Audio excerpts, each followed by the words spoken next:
Chapter 196 Devastating Strike. Chapter 196 Devastating Strike. The elites of Martial Union, who had originally looked down on Shifeng, had started to panic now. What did a full HP Shifeng mean? Martial Union's elites already had the experience deeply ingrained into their bodies, so they understood what it meant. Compared to only losing a level after dying, their current situation was far graver. As they had spent all this time grinding monsters, their equipment and weapons durability was almost depleted. If they received an attack from Shifeng right now, that little durability would decrease even further, and their equipment and weapons might even be destroyed. This was much more frightening than simply losing a level. If they lost a level, they could recover it through grinding.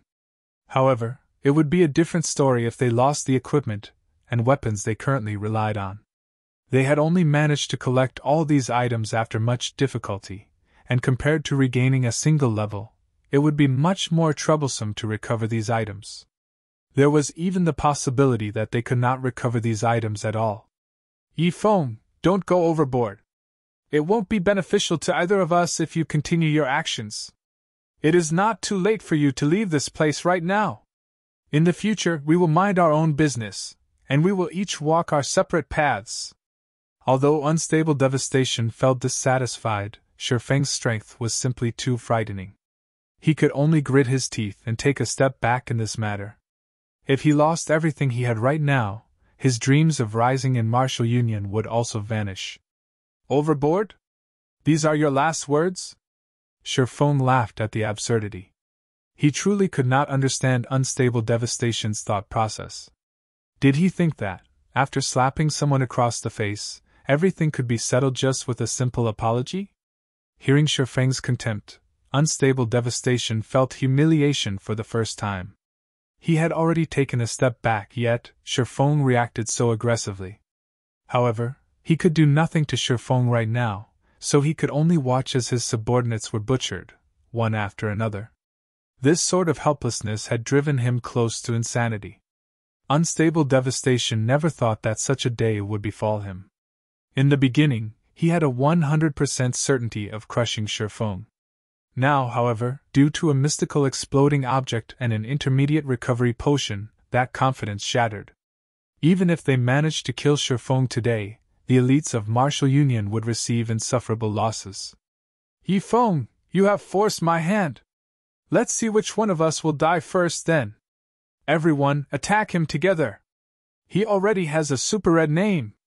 As long as we can kill him, he will drop all of his equipment, and it will be enough to make up for all our losses. Don't be afraid. His HP potion's cooldown is definitely very long. We can exhaust him to death. Upon receiving Unstable Devastation's command, the members of Martial Union went into a frenzy. They used all their skills and techniques to restrict Shifeng while slowly depleting his HP. Meanwhile, Unstable Devastation also reluctantly retrieved a flame-red arrow from his back, aiming and firing it at Shifeng. This was Unstable Devastation's strongest treasure. Originally, he had intended to use this arrow to deal with a Lord-ranked boss. Now, however, he could only use it to get rid of Shifeng. Shio! The flame-red arrow soared through the air, leaving behind a sonic boom as it shot towards Shifeng's heart. Extremely complicated incantations were carved on the flame-red arrow's body, causing the surrounding fire-type mana to gather around the arrow. It seemed like a consumable item. Shifeng had also noticed this flame-red arrow flying at him. He stopped paying attention to the spells attacking him and immediately used parry to block this flame-red arrow. Boom! Boom! Boom! The moment the arrow collided with Shifeng's swords, it exploded. The force of the explosion instantly sent Shifeng flying. Fortunately, parry had managed to block the attack fully, and Shifeng received no damage from the arrow. Shortly after, Shifeng landed unscathed. Immediately he charged towards the mages, resuming his massacre of Martial Union's elites. Just like slapping at flies, Shifeng killed one player from Martial Union with each of his attacks. Within a short moment, 4 elites had died. Watching this scene play out, Unstable Devastation's eyes nearly popped out of their sockets. Even after he used his final trump card, Shifeng had taken not a thread of damage from it. On the contrary, his attack aided Shifeng in closing in on the mages and continuing his slaughter. To begin with, Shifeng's movement speed was extremely quick. These mages had no chances of escaping him at all. Furthermore, due to the level suppression in Shifeng's magic resistance, these mages were rendered utterly helpless. They could only watch as they were slaughtered. Noticing that the frozen effect on the melee players was about to dissipate, the mages of Martial Union released a sigh of relief. They finally saw hope. Unfortunately, Shifeng took out another intermediate frost grenade from his bag, tossing it at the melee players again. The frost grenade landed precisely on the same location as before, and in the blink of an eye, these melee players froze solid once more. A damage of -400 also appeared on every one of their heads, and the assassins and swordsmen who had low HP fell into critical conditions. Shifeng then made a slashing motion with his sword, sending a flame blade flying at the assassins and swordsmen, ending their lives. This attack even destroyed the equipment they wore. At this stage of the game, where everyone's levels were still low, there were plenty of skills that players had yet to learn. It was especially true for high-level skills that could remove controlling effects. Thus, the elites had no defenses against Shifeng's frost grenades. They had no ways of dealing with them at all. With the melee players frozen once again, and Shifeng killing so many of their allies, these mages truly felt despair. They no longer cared about Unstable Devastation's command. They all ran, escaping in any direction they could. Nobody would have thought that Shifeng would still have a weapon of mass destruction like that. If they had known about this earlier, they would have long since fled and not remained here for slaughter. Everyone's escaping now? Shifeng immediately felt his head ache. If he hunted them down, one by one, he might let even more players escape. After all, although the frost grenades had frightening might, nobody would be foolish enough to stand still and wait for their deaths. Helpless, Shifeng could only start throwing out basic frost grenades without stop. Although there was a 1-second cooldown, it could freeze a player for 3 seconds. With this, Shifeng could get rid of all these scattered players. With basic frost grenades tossed out, one after another, the sandy grounds turned into a world of ice, while all of the members of Martial Union turned into ice sculptures. Shifeng then used the blazingly hot abyssal blade to end each of their lives. Watching as his teammates died and their equipment destroyed, the remaining players trembled in fear as they were driven to insanity. Some of the players who could not endure the sight even tried to log off from the game immediately. However, players were not allowed to log off during combat. So, they could only helplessly wait as Shifeng walked, step by step, closing in on them. Very quickly, Shifeng had reaped the lives of 100+ elite members of Martial Union, and only Unstable Devastation remained alive now. Unstable Devastation quietly stood still, his mind in a daze. He had even forgotten to resist. Over 100 elite players had died, and all of their equipment was destroyed. These were all of his assets, and right now, it was impossible for him to climb back up in Martial Union even if he wanted to. He no longer had any means to compete with his rivals in the guild. At this moment, Unstable Devastation only had regret filling his heart. All of this had stemmed from his own arrogance. If he had known that Shifeng was so frightening from the very beginning, he wouldn't have dared to become enemies with Shifeng, even if he were beaten to death. Even if he had to become enemies with Shifeng, at the very least, he would have waited until all members of Martial Union had entered White River City. However, it was too late now. Soon after, Shifeng killed Unstable Devastation with 2 sword slashes as well. I'm finally done cleaning up. It should also be about time to bring Blackie and the others down to a dungeon for some equipment upgrades. Shifeng took a look at his surroundings. After confirming that there weren't any members from Martial Union remaining, he used the demon mask to wipe clean his name. He then took out a return scroll, chanting the incantation and returning to White River City. After killing Unstable Devastation and the elite players under him, even if Unstable Devastation wanted to do anything to Shifeng in the future, he would need to wait until these elite members recovered before he could. However, There was no need to concern himself over a matter that couldn't happen for quite a while. Shortly after Shifeng wiped out Unstable Devastation's entire elite team, a large commotion occurred among the alliance of guilds that wished to carry out a crusade against Shifeng. This commotion was a result of Unstable Devastation suddenly declaring his retirement from this small alliance.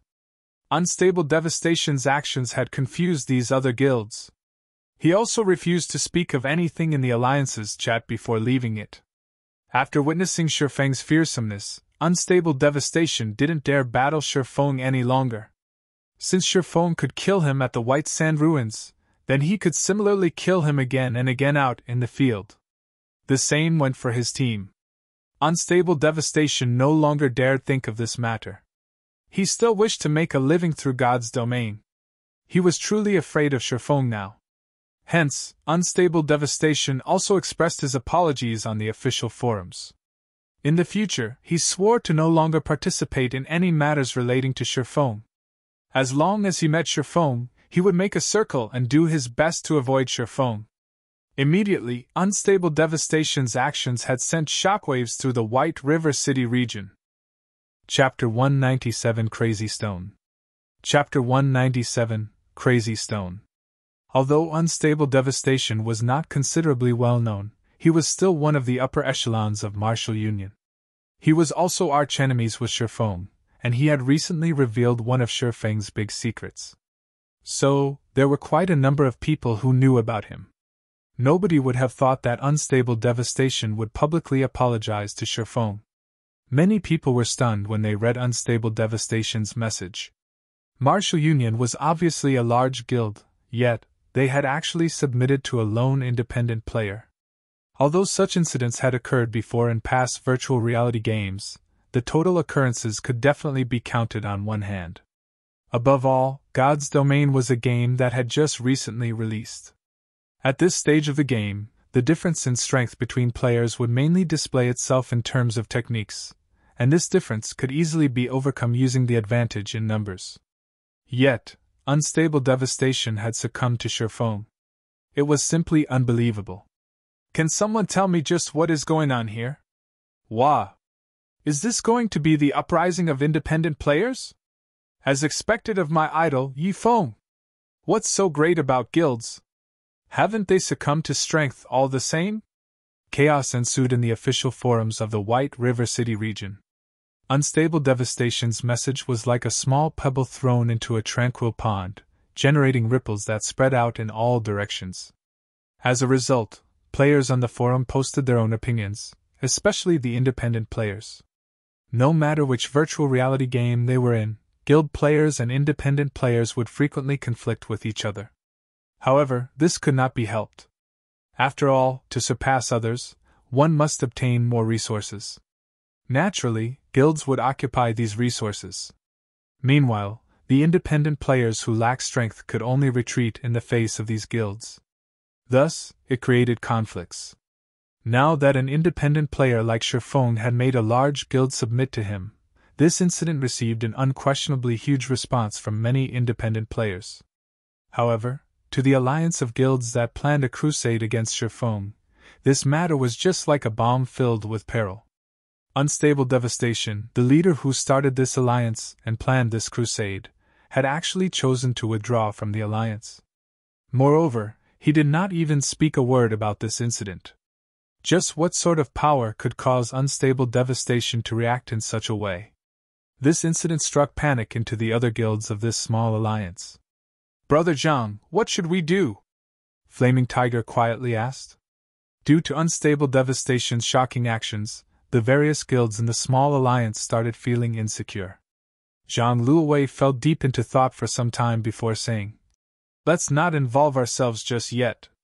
We'll wait until we are all in White River City before we deal with this matter." However, for him to force a person like Unstable Devastation to submit, I have truly underestimated this Yifeng. Tell Ling Falong to get in touch with Yifeng, see if he can get Yifeng to join Shadow. Although Shadow has only recently started its development, our resources are plenty. Tell Ling Falong this. As long as Yifeng agrees, I can give Yifeng an elder position, an annual salary of 1,000,000 credits, and 10% of the workshop's shares. Flaming Tiger was stunned. He admitted that he was not Shifeng's opponent and that Shifeng's skills were a level higher than his. But wasn't this promise a little too great? Not only could an elder of the guild live leisurely, but the authority they wielded was also great. Aside from Brother Lan and Zhang Luowei, Shifeng would have the highest authority in Shadow, not to mention an annual salary of 1,000,000 credits and 10% of the workshop's shares. Even Flaming Tiger only had a minimum monthly salary of 20,000 credits.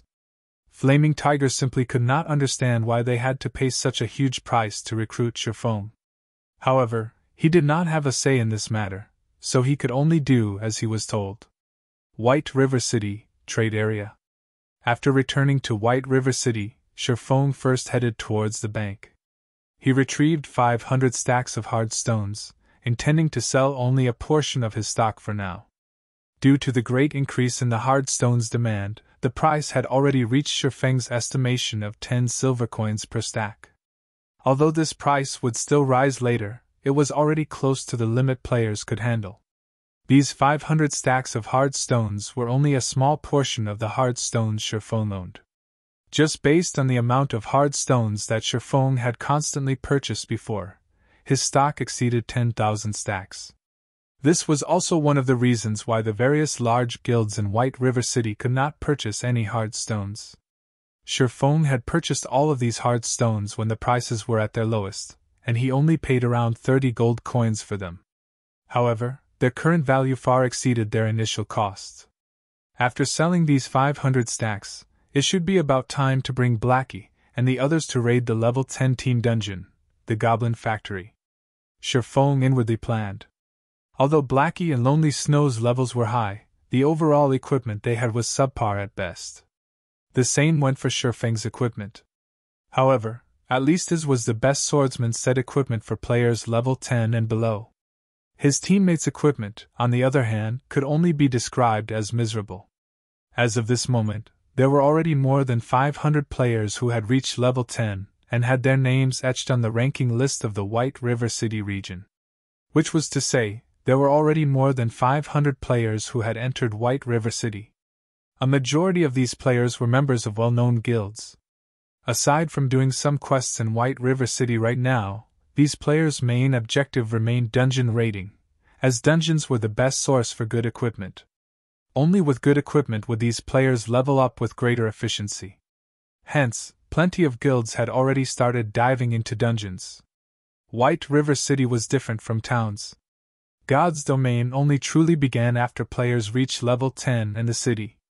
As for the town life players experienced at the start of the game, it was merely an introduction to life in God's domain.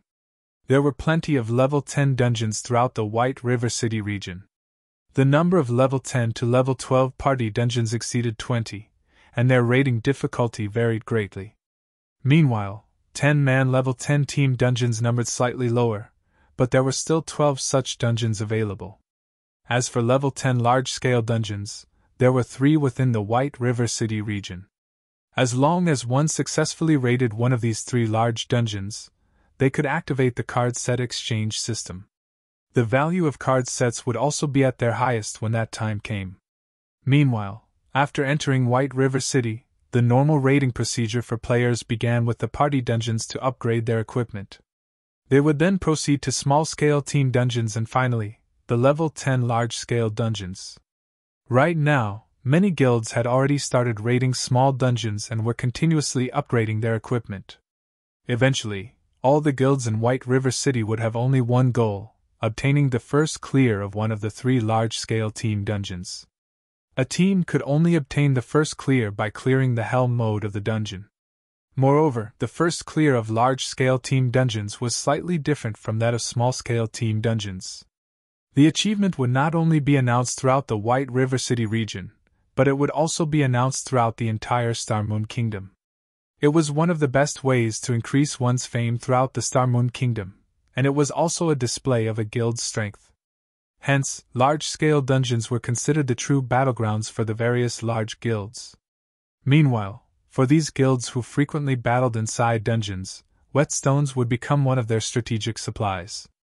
This situation would further increase these guilds' need for hard stones, causing the price of hard stones to soar once again. Thus, Sherfong chose to sell his stock of hard stones at this time. Right now, Sherfong was not focused on conquering the large-scale team dungeons. He knew his own limits, and he would not try to compete with those well-known guilds. His goal right now was only to conquer the level 15 small-scale team dungeon, the Demon's Castle. However, regarding strength or numbers, his team was still far from capable of raiding the Demon's Castle. They needed some upgrades before they could rise to that challenge. Arriving at the auction house of White River City, Sherfong casually took a seat in the corner and opened the auction house's system interface. He then selected to sell his wares within the White River City region. That way, he would not need to foot such a large fee. Similar to selling at a town's auction house, only players within the White River City region could see the items he placed on auction. As for selling the hard stones to the other cities, Sherfong had never intended to do so. Just the expensive handling fee alone would greatly reduce his profits. Not to mention, the other cities were not as much in need of hard stones as White River City, so the prices the stones would sell for much less. Sherfong first placed 10 stacks of hard stones on auction with a minimum price of 10 silver coins per stack and a buyout price of 12 silver coins. He did so to take a look at the results.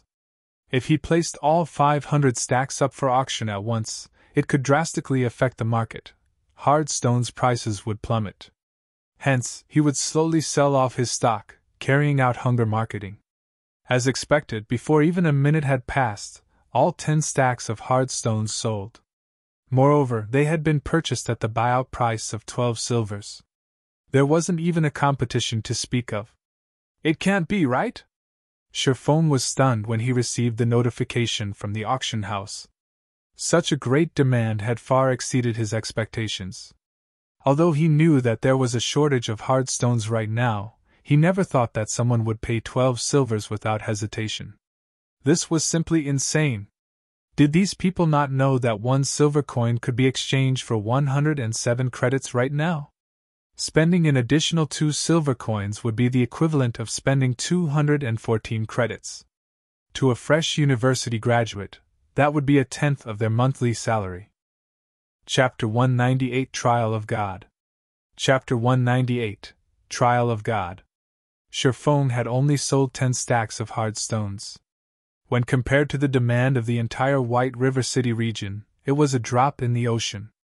Seeing such burning demand, Sherfong placed another 10 stacks of hard stones up for auction. This time, he changed the minimum price to 12 silver coins and the buyout price at 15 silver coins.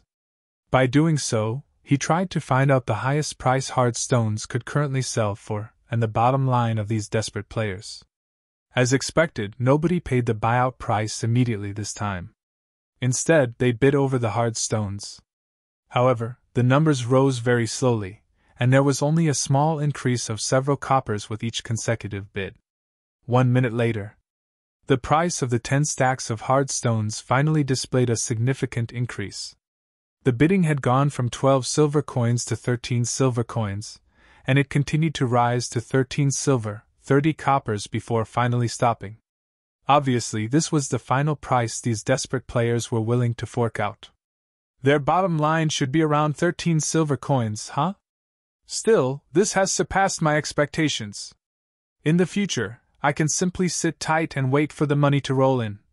Sherfong also felt that 13 silver coins was the limit for hard stones. If the prices further increased, then aside from guilds, average players could not endure such an expense. Moreover, Sherfong had only paid around 30 coppers for each stack of hard stones when he purchased them in bulk. Now, he sold them for 13 silver coins per stack. Their value had increased over 30 folds. One could not be too greedy. Sherfong was currently satisfied with the results. Sherfong then continued removing hard stones from his bag, setting them up for auction. He sold 20 stacks per batch, and each batch would be available every 10 minutes or so. Considering the consumption rate and finances of the players in the White River City region, 1,600 to 1,700 stacks should sell each day. If Sherfong sold 1,000 stacks per day, Not only could the entire White River City region fully deplete his stock, it also would not cause any adverse effects on the price of hard stones.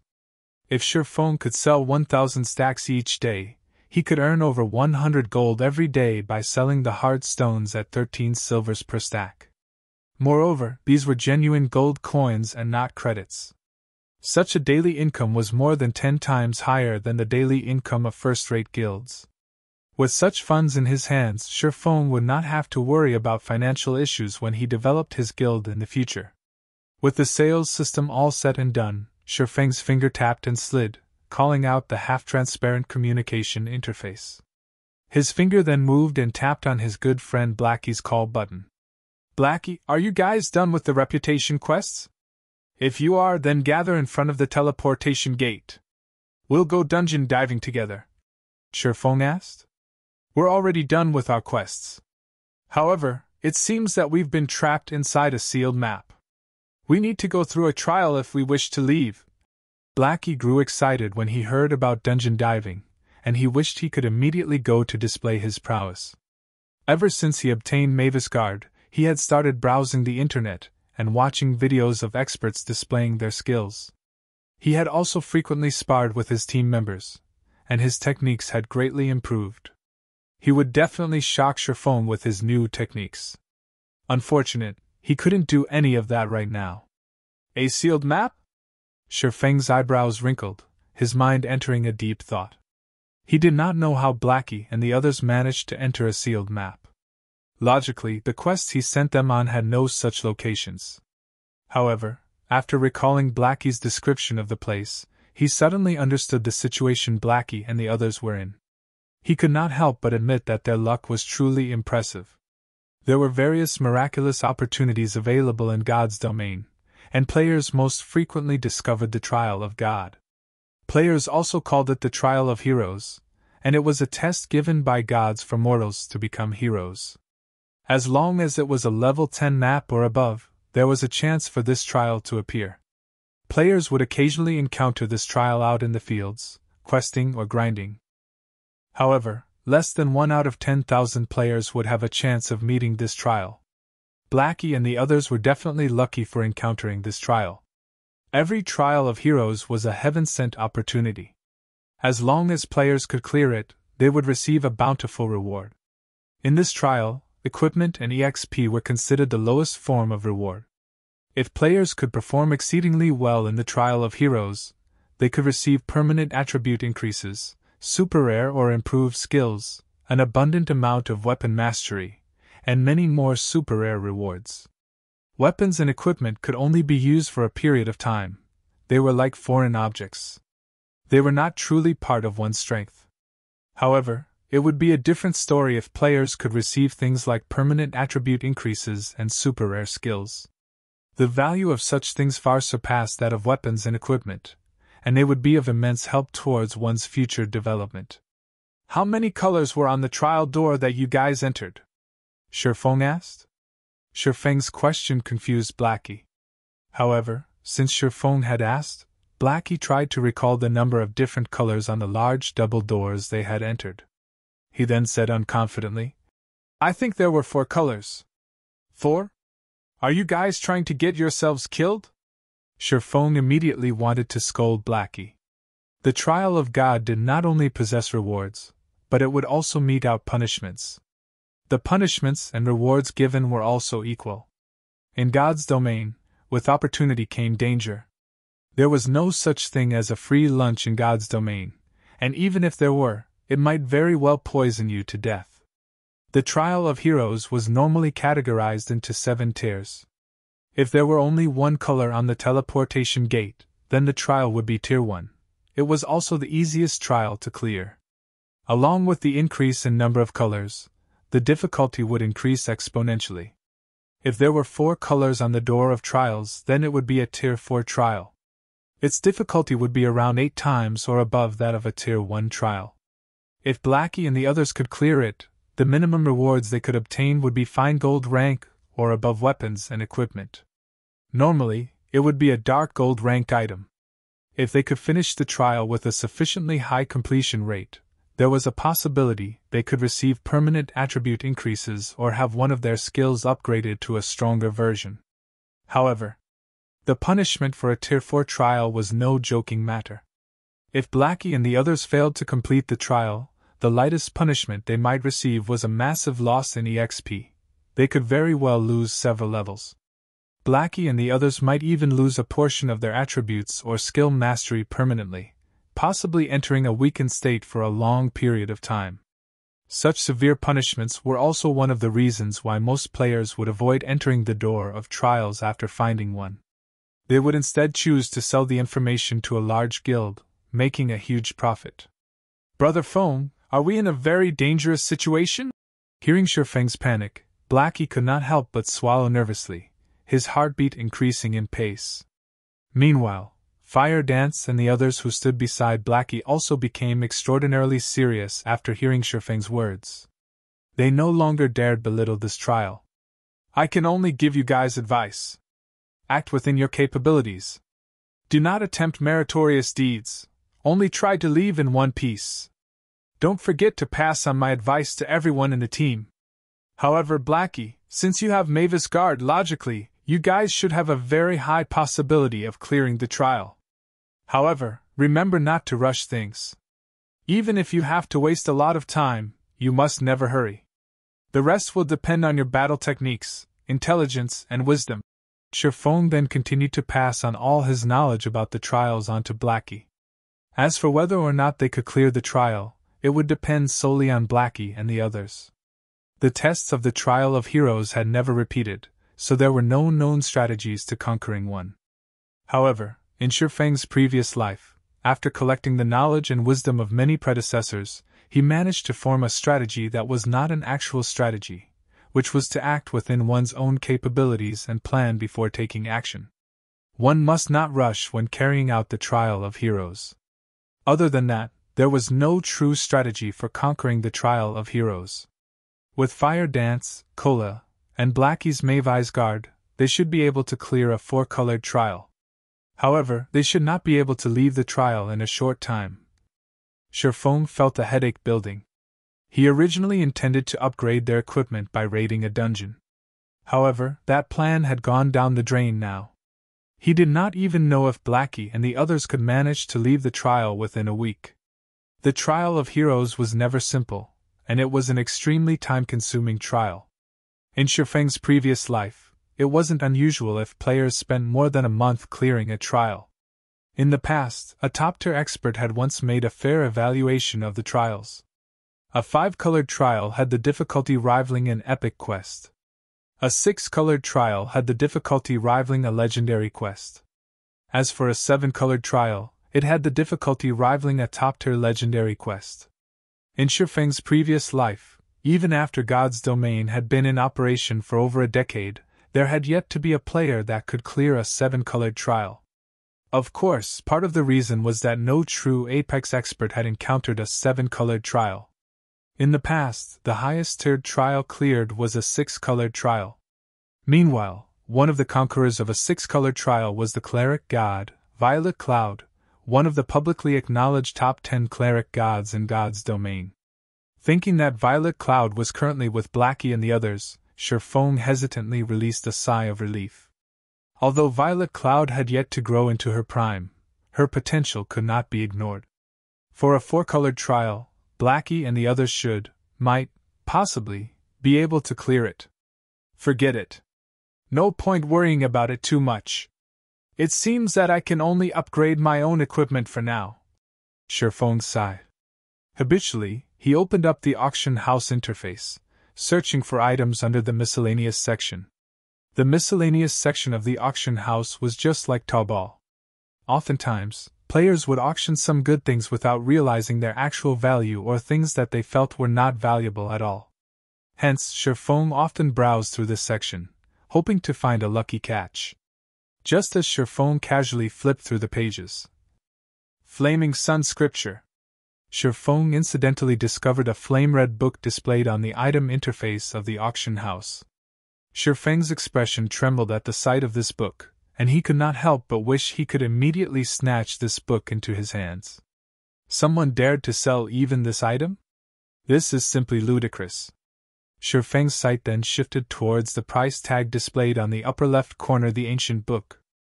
Chapter 199 Flaming Sun Scripture. Chapter 199 Flaming Sun Scripture. Displayed on the half-transparent pale blue screen, the price of the Flaming Sun Scripture was similarly striking. Crap! This seller must have been dropped on his head as a child. Shifeng loudly cursed the moment he saw the price. In actuality, Shifeng wasn't the only person who loudly cursed when they saw the price for this Flaming Sun Scripture. Some players would even couple their curses with a few finger motions. 1,000 gold coins. This person was simply insane. Shifeng then took a look at the seller's name. Sinfully Handsome. Shifeng could only look at this person with respect when seeing this exotic name. Just how much of a narcissist was this person? Looking at this name, Shifeng could also vaguely guess the reason why the price of this Flaming Sun Scripture was so high. However, since he had seen the Flaming Sun Scripture, he could not easily give it up. Hence, he sent out a communication request to this person called Sinfully Handsome. However, Shifeng hid his name when he made the call, preventing this Sinfully Handsome from discovering his identity. After waiting for 10 seconds or so, Sinfully Handsome picked up the call. Who are you?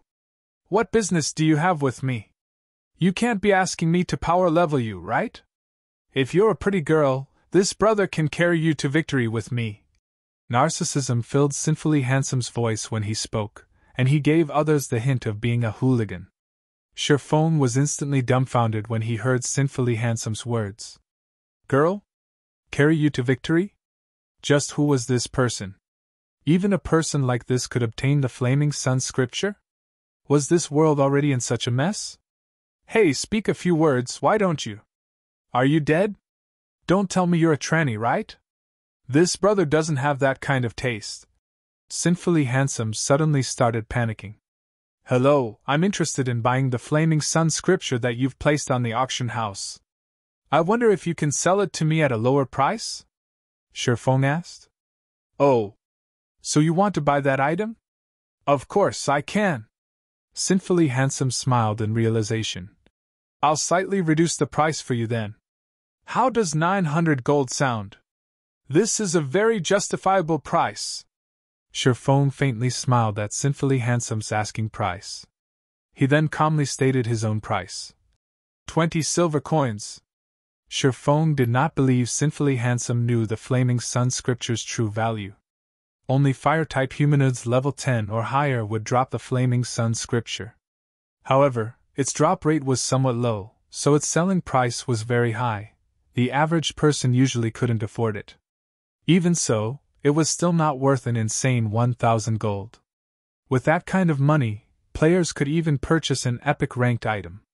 Why would they bother buying an item like the Flaming Sun Scripture if they had that kind of money?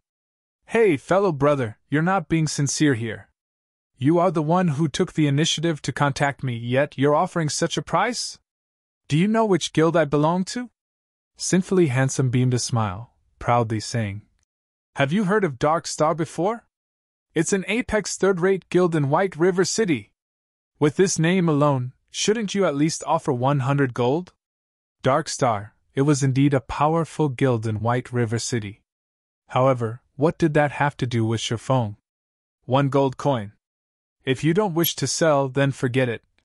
Shifeng understood that Sinfully Handsome took him for a fool. However, he was also in quite a need for the Flaming Sun Scripture, so he decided to offer such a high price. Unfortunately, Sinfully Handsome misunderstood Shifeng's intentions. You have to think through this clearly. In the entire White River City, only I possess this Flaming Sun Scripture. Seeing that you're an honest person, I'll make a large sacrifice and sell it to you for 10 gold with an additional 100,000 credits. If you still don't want it, I can only look for another buyer. Sinfully Handsome confidently said. Goodbye. Shifeng immediately disconnected the call. Sinfully Handsome suddenly panicked when Shifeng disconnected the call. He did not think that Shifeng would be so decisive. At least try to bargain. Watching his 1 gold coin fly out of his grasp, Sinfully Handsome's heart bled with regret. However, he was too embarrassed to contact Sherfone again. Humph! I don't believe that you can so easily give up on this flaming sun scripture. Sinfully Handsome snorted. Although he did not know the use of the flaming sun scripture, based on its powerful and tyrannical name, it was not an ordinary item. Sinfully Handsome was very sure that Sherfone knew this item's value. However, he did not wish to pay too high a price, so he retreated for the sake of advancing. With this thought, Sinfully Handsome was further assured of the flaming sun scripture's value. It was definitely worth more than 1,000 gold coins. Hence, Sinfully Handsome ran towards the auction house, changing the price of the flaming sun scripture from 1,000 gold coins to 10,000 gold coins. He wanted to see if Sherfone was willing to beg him for this item. However, when Sinfully Handsome arrived at the auction house, he discovered that there was not only a single flaming sun scripture on auction anymore, there were 5 of these books now. Aside from his copy, priced at 10,000 gold coins, the other 4 books were all priced at 15 silver coins.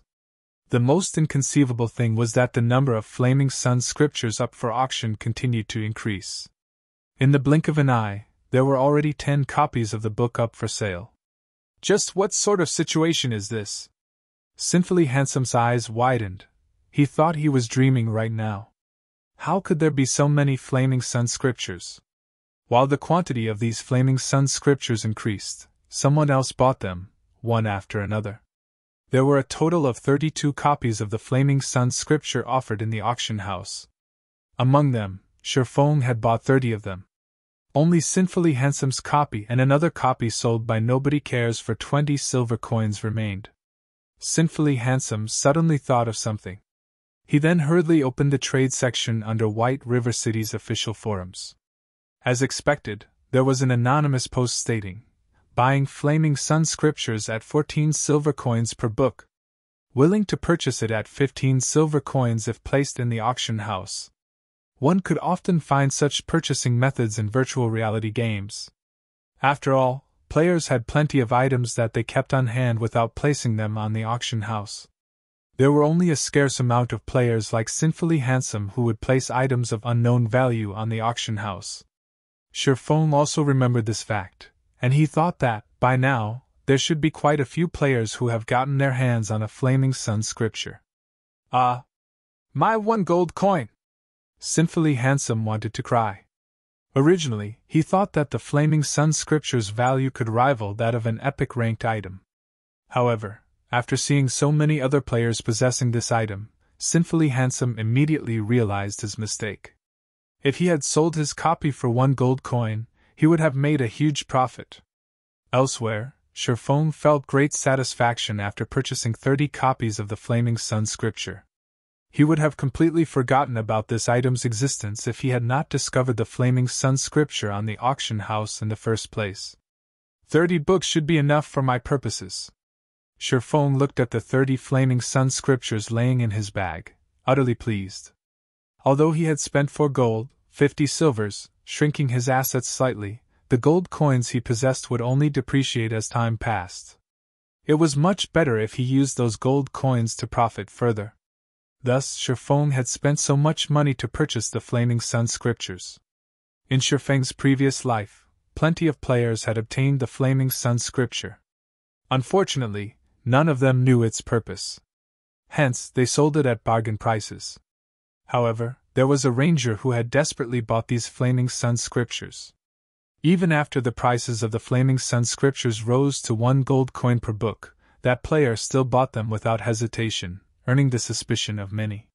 So, many players started to investigate the flaming sun scripture.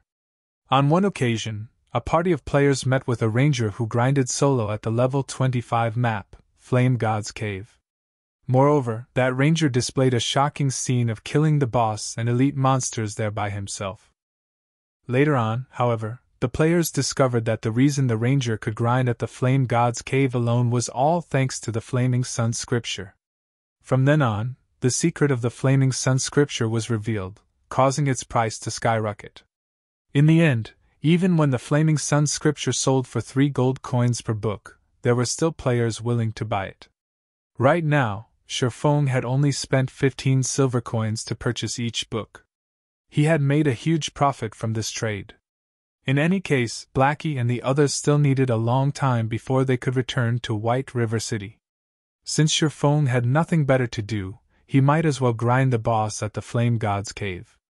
After all, his current strength was too weak right now. He could complete neither the epic quest, Darkness Descends, nor the unique quest, Demon's Heart. Moreover, there were plenty of important quests in White River City that required a team to carry out. This was the tragedy that befell all solo players. Hence, grinding bosses was the best option available for Shifeng at the moment. Most importantly, the Flame God's Cave was a valuable location specialized in dropping forging designs. These forging designs had made that ranger into a rich man, and he had earned over 600 gold coins from all the forging designs he sold, becoming the envy of countless players. Soon after, Shifeng hurried towards the teleportation gate. He paid a fee of 24 silver coins and teleported to Red Flame Fortress, the nearest teleportation point to the Flame God's Cave. Chapter 200 Flame God's Cave. Chapter 200 Flame God's Cave. Red Flame Fortress was located in the middle of the scorching hot canyon. A large volcano loomed behind it. The terrain around this region was extremely hot all year round, and the air was similarly parched and blistering. A gust of wind here was like a wave of heat, and one wouldn't feel a hint of relief from it. Meanwhile, the surrounding environment of the canyon consisted of only scorched, barren earth and mountains. All around, web-like cracks decorated the ground. Just this sight would cause one to lose their appetite. As this was a virtual environment, players could fully experience the scorching heat. Being parched and drenched in sweat were only minor inconveniences, but one's vision blurring? That was a bigger problem. Moreover, battling in such an environment was extremely taxing to a player's stamina. Due to such a brutal environment, many players did not like grinding or questing here. Moreover, the scorching hot canyon wasn't the only level 20 to level 25 map. There were more than 20 such maps within the White River City region. The millions of players within the White River City region could simply choose any one of these other locations to grind and do quests. For example, the cooling lakeside, the shady forest, and such were all good locations. There was no need for them to torture themselves by coming to the scorching hot canyon. For Shifeng, however, such a brutal environment did not affect him much. In addition to having activated the hidden passive skill, Basic Body Strengthening, Shifeng also had 20 points of fire resistance.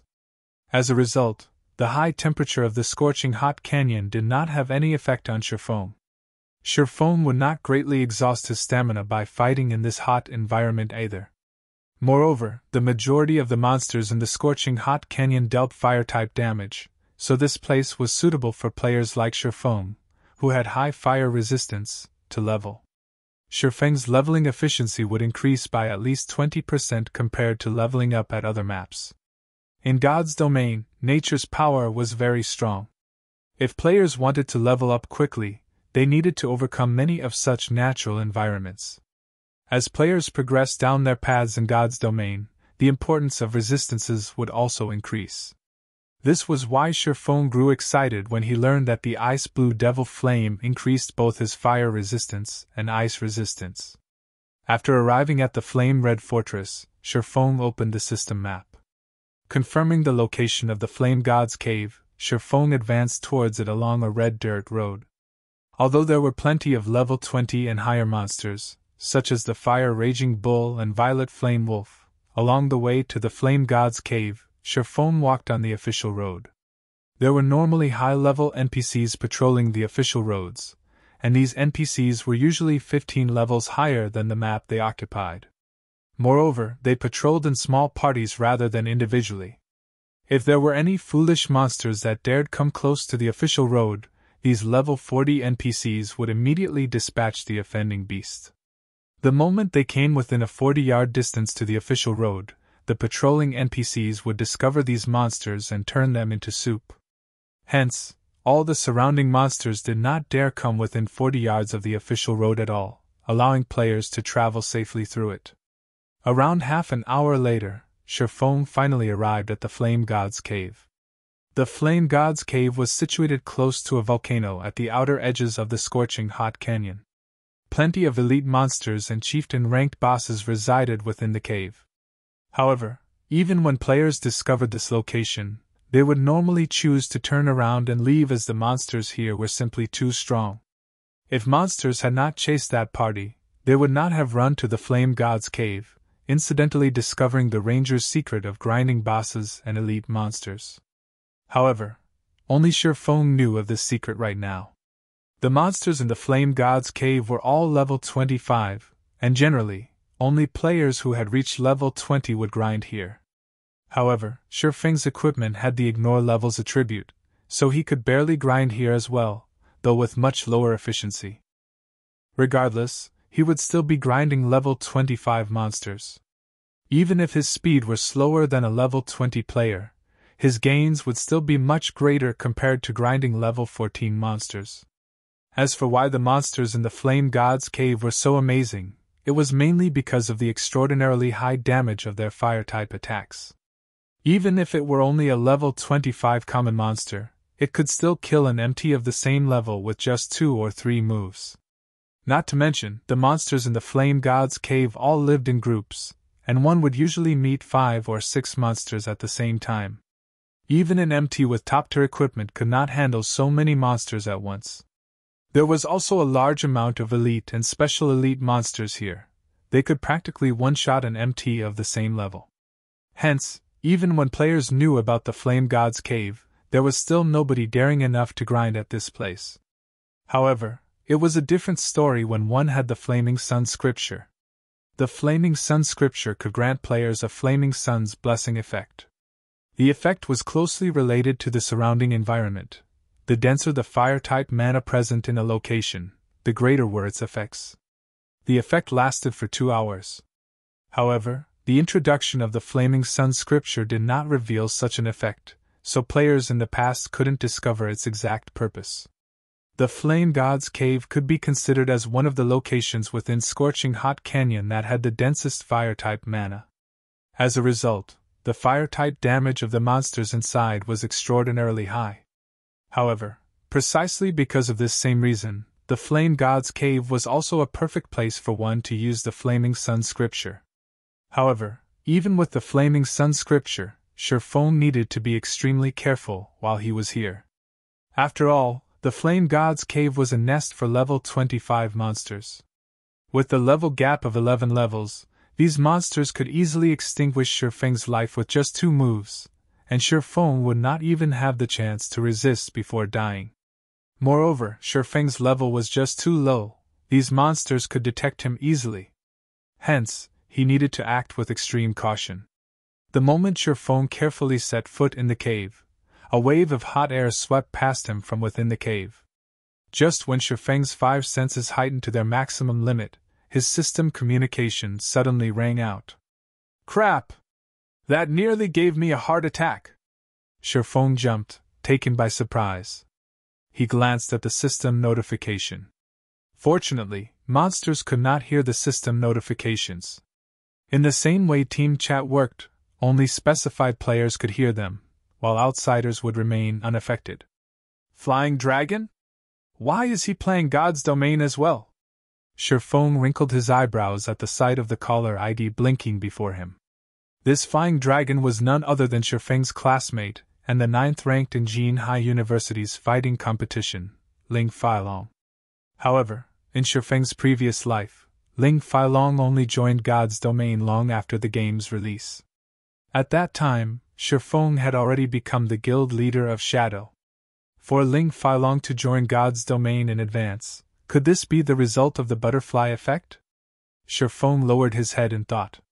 However, he soon revealed a smirk. In this life, he had not revealed his character's ID to anyone else. As for Blackie, Shifeng had long since told him not to reveal anything. Hence, no one in Jin High University knew Shifeng was Yifeng. Similarly, nobody else knew that Blackie was Black Cloud in God's Domain. Blackie's friends only knew that he was getting by fairly well in the game. "Who are you? What business do you have with me?" Shifeng answered the call with a cold and imposing tone as if he were a god looking down on an ant. Ling Failong immediately felt chills all down his body when he heard Shifeng's voice, followed by immense pressure. He felt like he had just walked out of a cold pool of water. His heartbeat instantly soared to 180 beats per minute. This is Yifeng, the god-ranked expert that caused even Martial Union to submit? His voice alone is already so imposing and threatening. The pressure he gives off is even stronger than Brother Zhang's. It's as expected of a god-ranked expert. No wonder Brother Zhang wanted me to recruit him. Ling Failong was inwardly shocked, and he grew even more respectful towards Shifeng. Originally, Zhou Yuhu should have been the one to contact the god-ranked expert. However, Zhou Yuhu previously had a falling out with the god-ranked expert, so the responsibility had been pushed onto him, Ling Failong, instead. Ling Failong felt that his chance to shine had arrived. As long as he could deal with this matter appropriately and gain the favor of such a god-ranked expert, his position in Shadow would rise quickly in the future. He would surely surpass Zhou Yuhu. After all, Zhou Yuhu had once found conflict with this god-ranked expert. In the future, Zhou Yuhu would certainly have difficulty getting by in Shadow. Before Ling Failong had personally felt Yifeng's imposing aura, he always thought that nobody could be as strong as Brother Zhang. However, Ling Failong was now completely certain that, if this god-ranked expert joined Shadow, even Zhang Luowei would have to submit to his strength. Meanwhile, Shadow would similarly fall under the control of this expert. How are you, expert? I am Shadow's representative, Flying Dragon. We sincerely want to recruit a god-ranked expert like yourself into Shadow. As for the treatment you will receive, please rest assured. We at Shadow will certainly not mistreat you. Ling Failong's tone was both soft and respectful when he spoke. After all, the god-ranked expert before his eyes right now someone he needed to fawn over desperately in the future. He was truly afraid that this god-ranked expert would immediately disconnect his call. Chapter 201 Scripture's Might. Chapter 201 Scripture's Might. Hearing Ling Failong attempt to fawn over him and his respectful attitude while doing so, Shifeng couldn't help but sigh. The shoe was on the other foot now. Fate truly knew how to toy with people.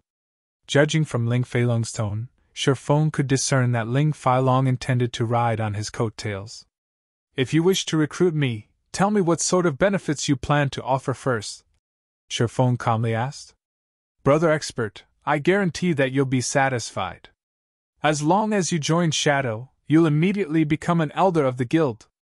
Moreover, our guild has a large backing behind us, and we have plenty of funding, so we can temporarily set your annual salary at 1 million credits. In addition, we'll give you 10% of Shadow's shares. I think you should know the value of guild shares, right? As long as Shadow rises to glory in the future, this 10% will far exceed tens of millions of credits. No other guild can offer you this kind of treatment, Ling Failong explained, very satisfied with himself. His words even moved his own heart. That was 10% of the guild's shares. Right now, all of the guilds out there only offered high annual salaries when recruiting an expert. None of them would willingly hand over a portion of the guild's shares. Along with the guild's growth, the value of its shares would continuously rise. In addition to God's domain's growth potential, if Shadow properly developed as time went on, this 10% could represent billions of credits or more. Hence, all the large guilds would not simply offer their shares, and instead, choose the wise decision of offering a static salary. Who's making this promise? Shifeng was slightly bewildered. He did not think that Shadow would be so decisive in their actions. In Shifeng's previous life, although he was the guild leader of Shadow, he did not possess any shares of the guild. However, Shifeng had only recently become the guild leader at that time, so he did put too much thought into the matter. In the end, the guild kicked him out. One could say that the shares of a guild were the true proof of one's authority. If Shifeng had 10% of the guild shares at that time, Lan Hailong would not have dared to casually expel him from the guild and sever all connections with him. Our guild leader made this promise. Of course, with your strength, The position of guild leader will doubtlessly be yours in the future. Ling Failong unwaveringly started flattering Shifeng. Oh? Very well. Shifeng calmly laughed. He then, with a tone as cold as ice, arrogantly said, Return and tell your guild leader this. If you want me to join Shadow, then I want 60% of the guild shares and the position of guild leader. Otherwise, there's no deal. Finished speaking, Shifeng disconnected the call. Of course, he only said those words as a joke to toy with Ling Failong.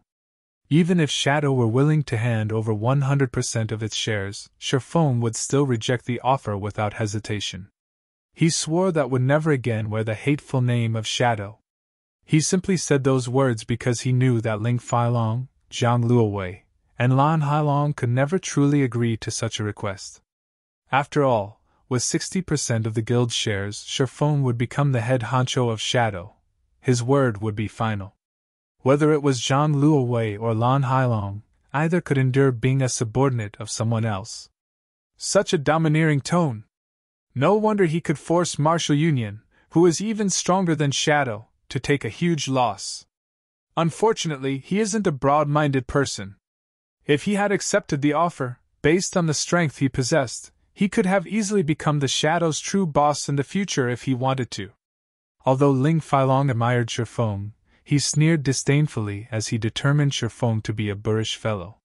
Yet, without a backer to rely on, it was impossible for Ling Failong to climb further up the ranks of Shadow. Zhang Luowei trusted Zhou Yuvu much more than Ling Failong. Ling Failong was simply an elite member of the guild in Zhang Luowei's eyes. So, it was imperative that Ling Failong looked for a reliable backer. Meanwhile, a boor like Shifeng couldn't be a better backer. Although 60% of the total shares seemed a little high, if Ling Failong expended a lot of effort, it was not an impossible number to accomplish. It seems that I'll have to rearrange his words before reporting back to Brother Zhang and Brother Lan.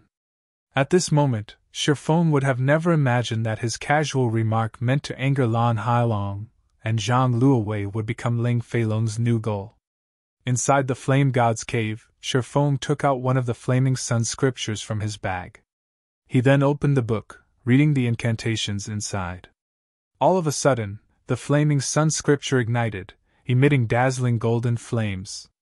As if the fire-type mana within the Flame God's cave had transformed into soldiers, it all charged towards the golden flame, submitting to it.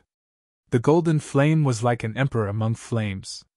In reality, it wasn't just the fire-type mana that was affected. Even Shifeng's ice-blue devil flame felt restless, giving off the notion of submission. Just what kind of flame is it? Shifeng looked at the bundle of golden flame, his heart filled with curiosity. To cause even the Tier 2 ice-blue devil flame to submit, if this flame had a rank, I wonder what tier it belonged to.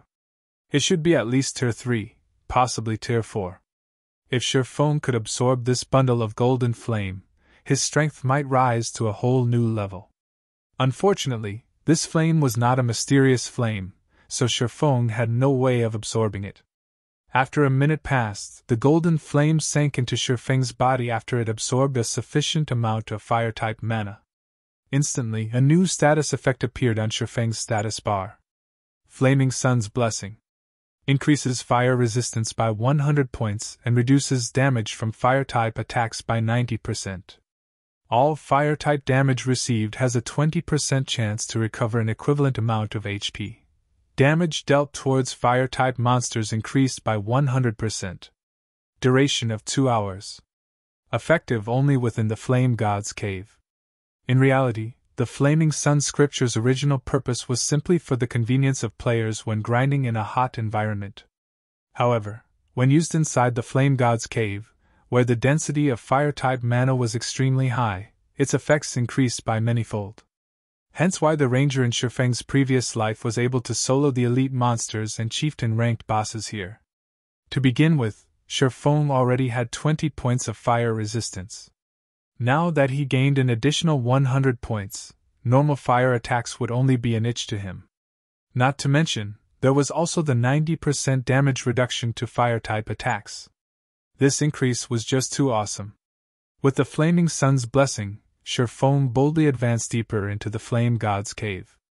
There were multiple pathways in the Flame God's cave, and it was extremely spacious. Players could easily get lost in the cave. This, however, was not a problem for Sherfone. The Flame God's cave was like his own backyard, and very quickly, he located a lone level 25 lava hound lying on solidified, blackened lava. Lava Hound Common Monster. Level 25. HP 5, 400/5, 400. The Lava Hound was several sizes larger compared to a normal lion. Its entire body emitted red flames, its skin was a dark yellow, and it had a pair of large, crimson eyes. Detecting Sherfeng's presence, the Lava Hound abruptly stood, its blood-red eyes glared at Sherfeng as it let out a low, angry growl. The Lava Hound's sharp claws easily shattered a chunk of charred rock. Just as Sherfeng unsheathed the abyssal blade in Silver Lake, the Lava Hound spat a mouthful of flames at Sherfeng. Without holding anything back, Sherfeng activated the ice blue devil flame, covering his entire body with a deep blue flame. He then charged at the ball of flames head-on. The Lava Hound's attack could originally devour close to half of the HP of an MT of the same level. However, when struck Sherfeng, the attack merely caused around -10 points of damage. The damage the Lava Hound's attack dealt was even less than the attacks of a level 10 common monster. As expected, with 120 points of fire resistance, my resistance has reached extraordinary levels. Finished experimenting with his durability, Sherfeng arrived in front of the Lava Hound and sent a chop slashing at its nape, drawing a pool of piping hot blood. A damage of -345 points appeared above the Lava Hound's head. The damage was barely within Sherfeng's acceptable range. Moreover, due to the Lava Hound being 11 levels higher than himself, Sherfeng's skill proficiency also soared with lightning speed. Every usage netted him 3 proficiency points. Although the Lava Hound was powerful, Sherfeng only needed to take note of its AoE skills like the Flame Breath and Flame Explosion. Without the threat of these powerful skills, Sherfeng only needed to deal with the Lava Hound's sharp claws. With Sherfeng's extraordinary evasive techniques, in addition to his very high agility, he could easily dodge the attacks from the Lava Hound's sharp claws. Before even a minute had passed, Sherfeng had killed the level 25 Lava Hound, the monster leaving behind a flame crystal and several copper coins after it died. System: Level 25 Lava Hound killed. Level difference of 11. EXP obtained increased by 1100%. Obtained 16,500 EXP. Chapter 202 Scorching Lamia. Chapter 202 Scorching Lamia. Within the brightly lit Flame God's cave, Sherfeng advanced further into the cave relentlessly. The Lava Hound he previously killed had raised his skill proficiencies by quite a bit. However, that was it. In contrast, the EXP the level 25 Lava Hound gave was much less. However, this was not strange. After all, the monsters within the Flame God's cave had both high attack power and HP but gave out very little EXP. Under normal circumstances, average players would not grind here at all. However, it was a different story once players had the Flaming Sun scripture. With it, they could easily deal with the monsters in the Flame God's cave. Moreover, the monsters here dropped flame crystals. Flame crystals were the main materials used for crafting basic fire resistance potions. By the time the majority of players reached levels between 20 to 30, they would discover that most party and team dungeons required a high fire resistance. Otherwise, they would have no way of raiding these dungeons. The level 25 large-scale team dungeon, the Flame Nest, for example, without basic fire resistance potions, players would have absolutely no way of conquering it. Yet, this team dungeon had loads of good equipment and items in it. Moreover, out of all the level 25 dungeons, the Flame Nest gave out the most skilled reputation. Most importantly, there was a very small chance for players to obtain a Guild Mine certificate and Guild Medicine Garden certificate from the dungeon. These were both items that could allow a guild to develop itself further. Normally, only guilds with their own guild residents would be considered true guilds. Meanwhile, players could establish certain constructs within the guild residents to further aid in the guild's development. Among these facilities, two of the most important constructs were the Medicine Garden and Mine.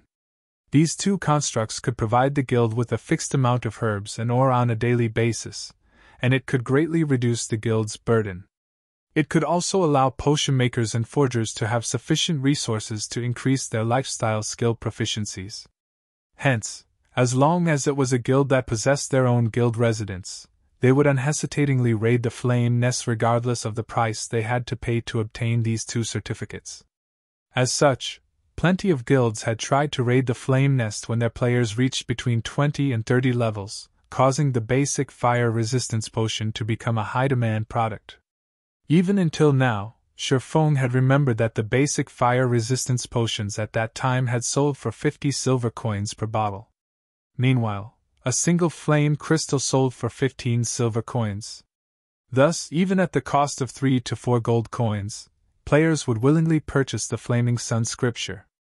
After all, they could easily obtain 25 to 30 flame crystals by grinding the Flame God's Cave for 2 hours. In the Flame God's Cave, a common ranked lava hound had a 3% chance of dropping a flame crystal, 3 times higher than the drop rate of fire-type monsters outside. Meanwhile, the level 25 elite monsters in the Flame God's Cave had a 100% chance to drop 1 flame crystal and a 10% chance to drop 2 flame crystals. Of course, these monsters would also drop equipment. As for level 25 special elites, they had a 100% chance of dropping 2 flame crystals, a 20% chance to drop 4 flame crystals, and a 10% chance to drop 5 to 7 flame crystals. Level 25 chieftain bosses were even more rewarding. They had a 100% chance to drop 10 flame crystals, a 30% chance to drop 13 pieces of flame crystals, and 20% chance to drop 20 to 25 flame crystals. Players could easily earn up to 2 gold coins by killing a single chieftain boss. Not to mention, these bosses also dropped equipment and tools. Shifeng continuously killed lone level 25 lava hounds as he advanced further into the depths of the Flame God's Cave. Even when he met 2 lava hounds at the same time, he still easily dealt with them. Only, more time was necessary. The flame breath of the lava hounds could be easily dodged. Players only needed to take note of the lava hound's throat. When its throat glowed and gave off the color of fire, it was about to spit out flames. However, the damage of this move was only a small matter to Shifeng. It dealt about only -100 damage in total to Shifeng. As for the lava hound's other skill, Flame Explosion, it could cause extremely high flame damage to all enemies within an 8-yard radius. Without 120 points in fire resistance and 90% damage reduction to fire-type attacks, MTs of the same level would instantly lose 3/4 of their HP to this single attack. However, the lava hound's actions were obvious before it would cast this skill. It would raise its claws high, then slam them on the ground, creating an explosion of flames. However, the skill's effective range was wide, making it extremely hard to avoid. It was practically a sure-hit skill. Fortunately, Shifeng's fire resistance was extremely high, and he would, at most, receive around -100 damage from the lava hound's flame explosion. Shifeng had over 1,800 HP, so this damage was not significant. Another hour or so passed by, and Shifeng finally arrived at the core area of the Flame God's Cave. On his way here, Shifeng had killed many lava hounds, and due to the luck +3 provided by the Shadow's blessing he wore, he obtained a bountiful number of flame crystals. He could get 1 flame crystal for every half a dozen or so lava hounds he killed. Throughout his journey, Shifeng had killed over 40 lava hounds, and obtained a total of 8 flame crystals. His experience had also risen to 37% of level 14. His leveling speed could already be described as flying. His skills, Chop, Thundering Flash, and Thunder Flame Explosion, also rose to level 7, level 5, and level 3 respectively. If including the upgrade provided by the Abyssal Blade, these skills would be level 10, level 8, and level 6 respectively. These improvements had pushed Shifeng's damage output to a whole new level once more. Unfortunately, the lava hounds Shifeng killed did not drop any equipment, The same went for the forging designs that Shifeng most desired. The core area Shifeng had reached was a large, empty lava field. Molten lava flowed throughout the surroundings. At the highest point of the empty field sat plenty of bright crystals reflecting the glow of the lava into the surroundings, illuminating the spacious and empty field. The cooled accumulation of lava formed the land here. This place was more like a swamp than a durable stone road, and players would find it very hard to traverse across this lava field. A single misstep would instantly lead to players fall into a pit of molten lava. If players did not possess a definite control over their own bodies, they would find themselves at a serious disadvantage when battling here. Meanwhile, on the empty land a short distance away, Shifeng discovered plenty of level 25 elite flame naga silently guarding. Occasionally, he could also spot a few level 25 special elite flame naga warriors. Compared to the lava hound, these monsters possessed much more intelligence. Aside from attacking with flames, they could also deal a substantial amount of physical damage. These monsters also had exceptionally fast reactions, especially the flame naga warriors. These warriors wore armor and wielded a shield in one of their hands. They were practically shield warriors, and players would find them extremely difficult to deal with. Flame Naga, Elite Rank. Level 25. HP 20, 000/20, 000. Flame Naga Warrior, Special Elite. Level 25. HP 50, 000/50, 000. Soon after, Shifeng lifted his head and shifted his gaze towards the distant central region of this lava field. Due to the long distance, Shifeng had to squint and focus his eyes for quite some time. Only after activating his extraordinary vision could he discover a beautiful figure laying atop a stone altar. That was Lamia. Unlike her Naga brethren, who possessed the heads and faces of a snake, although the lower half of this Lamia body was a snake's tail, her upper body was that of a human's. This Lamia possessed beauty that even women would envy. Her eyes were like red gemstones, giving off a dazzling glow. Her lustrous and seductive black hair was tied into twin ponytails. Exposed to the light of the flames, her delicate white skin shone like supple white jade. The most attractive parts of this Lamia were her elegant temperament and her exotic beauty. The bright silken blouse she wore was especially eye-catching, as it served to accentuate her delicate body and ample breasts further. Just a glance at this Lamia would easily captivate any intruder. It was truly hard to imagine that this delicate and beautiful Lamia was the Scorching Lamia Selah, the level 25 High Lord ranked boss of the Flame God's Cave. Sure enough, the benefits of pioneering a new land are plentiful. I have already found a High Lord rank on this first trip. In Shifeng's previous life, most of the bosses Shifeng had met were chieftain rank, and only rarely could he meet a Lord-ranked boss. Only with superb luck could one find a Lord-ranked boss. Shifeng's eyes shone as he gazed at Scorching Lamia Selah's attractive appearance. His breathing became slightly hurried. He also grew excited, a never-before-seen resplendent smile appearing on his calm face.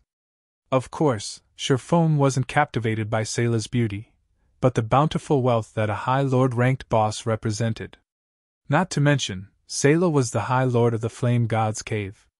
If he could kill her, he wondered just how much EXP and high-level items and equipment he could obtain. If Blackie and the others knew Shifeng's current thoughts and appearance, they would definitely curse Shifeng for being inhuman. Not sparing even a weak and delicate Lamia, Shifeng was practically a beast. Chapter 203 Scorching Heart. Chapter 203 Scorching Heart. Molten lava slowly flowed across the vast, empty field. Meanwhile, the Scorching Lamia Selah paid no particular attention to the intruder, Shifeng. She simply swished her tail, slithering to a pool of lava. With a splash, Selah dove straight into the scorching pool, frolicking with a content expression. If a normal player copied Selah's actions and jumped into the lava pool, they could lose their lives in a given minute.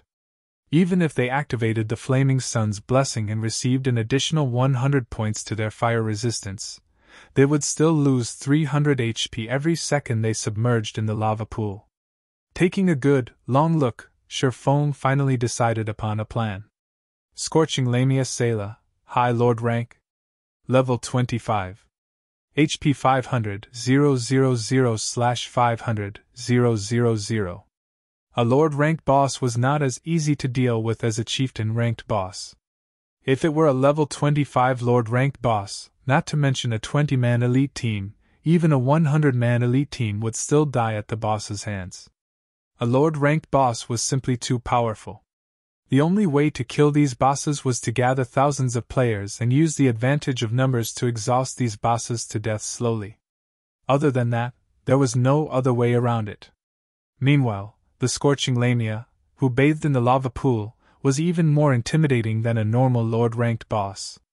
Without the Flaming Sun scripture, even thousands of players would have zero chances of defeating Sela. On the other hand, Sherfone had a method of dealing with the Scorching Lamia. However, he first needed to clear out the surrounding elite and special elite monsters. Otherwise, he would be similarly helpless against the Scorching Lamia. Let's first lure them slowly and clear them, bit by bit. Sherfone then randomly looked for a solitary flame naga, boldly walking over to it. He did not intend to use any special means to lure these monsters. As Sherfone was only level 14 right now, when faced with level 25 elites, these elites would all charge at him in a craze as long as he came within 40 yards. Hence, he still needed to apply some techniques to lure only one flame naga. Be it a snake-type monster or a naga, both were innately born with exceptional hearing. Hence, players needed to be light on their feet when approaching these naga. If players made even the tiniest disturbance, they would find only their own deaths. Sherfone walked with a strong and steady pace atop the soft and unstable ground, and with relative ease, he attracted the attention of a flame naga. Immediately, Sherfone watched as the flame naga charged at him like a madman. Come, come! Seeing that the naga had taken the bait, Sherfone faintly smiled as he spun around and ran towards a distant rock cliff. The flame naga was well versed in close combat. Meanwhile, its only ranged attack was the raging flame roar, and it belonged to the category of channeling spells. The skill had an effective area of 404 yards, and it needed 3 seconds to channel the skill fully. However, this skill did not pose any threat to Sherfone. On the contrary, melee combat with the flame naga was much more difficult. As the chase continued, although the flame naga was fast, Sherfone was not any slower than it either. The moment Sherfone arrived in front of the rock cliff, with no further paths of retreat remaining, Sherfone started climbing up the extremely steep cliff with great ease. When he arrived at the top of the cliff, he stuck out his tongue at the creature as he silently looked down at the flame naga. The flame naga was further incensed by Sherfang's blatant provocation, and it, too, started frantically climbing the cliff. Although Sherfone was not a ranged class, and he could not kite the flame naga, melee battle the flame naga was simply too dangerous. If Sherfone was slightly careless, the flame naga could kill him with just 2 moves. Hence, Sherfone intended to fight from a range. Seeing that the flame naga was about to climb the cliff, Sherfone took out a basic frost grenade from his bag. He then threw it at the flame naga. Pung! Ice fragments scattered, and cold air spread out to the surroundings. The flame naga instantly froze. Due to the flame naga's fear of the cold, the basic frost grenade managed to deal -300 damage to it. However, the flame naga possessed 20,000 HP, so this small amount of damage barely made a scratch. Frozen halfway through its climb up the rock cliff, the flame naga's immobile body fell. 2 stones protruding from the rock wall halted the serpentine beast's fall, sandwiching the flame naga's body between the rocks as it hung halfway up the cliff. Be it attacking or dodging, the flame naga would find it extremely challenging to do either from its current position. It could not even carry out the simple action of turning its own body right now. Sherfone smiled at this sight. He jumped down from his elevated position, landing on one of the stones trapping his opponent. He then started attacking the flame naga from behind. It was extremely easy to kill a flame naga that had 0 means of retaliating. Sherfone sent a level 10 chop slashing at the flame naga's back, earning him a scream of pain coupled with a damage of -168 above the monster's head. Shifeng couldn't help but admit that a level 25 elite was truly amazing. With the level suppression, in addition to the Flame Naga's superior defense, his attack could not even deal minus 200 damage even with the damage multiplier from the Flaming Sun scripture. Immediately after, Shifeng followed up with Thundering Flash, Earth Splitter, Double Chop, and Thunder Flame Explosion. A series of damages appeared above the Flame Naga's head. However, even with the damage amplification effect inflicted by Thundering Flash, the highest damage Shifeng had dealt with a single attack was barely over minus 200 points. Though there was the occasional critical hit of over minus 400 damage, the Flame Naga had a total of 20,000 HP. Aside from Shifeng's skills being capable of causing more than minus 100 damage to the Flame Naga, his normal attacks could not deal over minus 50 damage. Moreover, Shifeng had activated the Ice Blue Devil Flames effect before his attacks. Seeing as the freezing effect was about to end, Shifeng threw another basic Frost Grenade at the Flame Naga, freezing his target once more. He then resumed his barrage of attacks. Although the Flame Naga had relatively fast regeneration, either was the damage Shifeng was causing to it a small amount. 2 minutes later, the Flame Naga's HP finally fell to 20%. Simultaneously, the Flame Naga released a fierce roar. Flames covered its entire body, and shortly after, its body started trembling. Shifeng had long since been prepared for it. Immediately, he hid behind the corner of a rock. Boom! Countless flying flame blades shot out from the Flame Naga's body.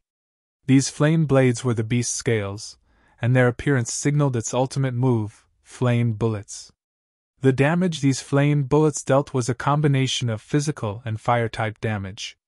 With Shifeng's current HP that was slightly over 1,800 points, these bullets could instantly send him into a critical condition. However, with the iron-like rock blocking these blades for him, Shifeng received no damage at all. After the waves of flame bullets ended, Shifeng threw out another Frost Grenade before resuming his attack. In the end, Shifeng killed the level 25 Flame Naga with relative ease. The instant the Flame Naga died, Shifeng's experience bar increased by a small portion. Shifeng was already level 14, and he needed an extremely large amount of EXP to reach level 15. His experience bar rising by a noticeable chunk showed just how bountiful the EXP the Flame Naga provided was. The Flame Naga also dropped 2 flame crystals, 1 bronze ornament, and tens of copper coins. Ornaments were the rarest of all equipment. Compared to jewelry such as rings and necklaces, ornaments were far more valuable. In God's domain, every player could equip 3 ornaments at most. As of this moment, however, Shifeng's ornament window was still a big, empty space. He truly did not imagine that he would inadvertently obtain a bronze ornament. His luck was simply too good. Scorching Heart, ornament, bronze rank. Equipment requirement, strength 80. Strength plus 10, agility plus 10, endurance plus 10. Fire resistance plus 3. Can be activated to cast a Tier 2 flame shield that can absorb a maximum of 1000 flame damage. Although this ornament did not offer a large increase to his attributes, ornaments that could increase one's resistances were extremely rare. Every such ornament was valued at 6 gold coins or more.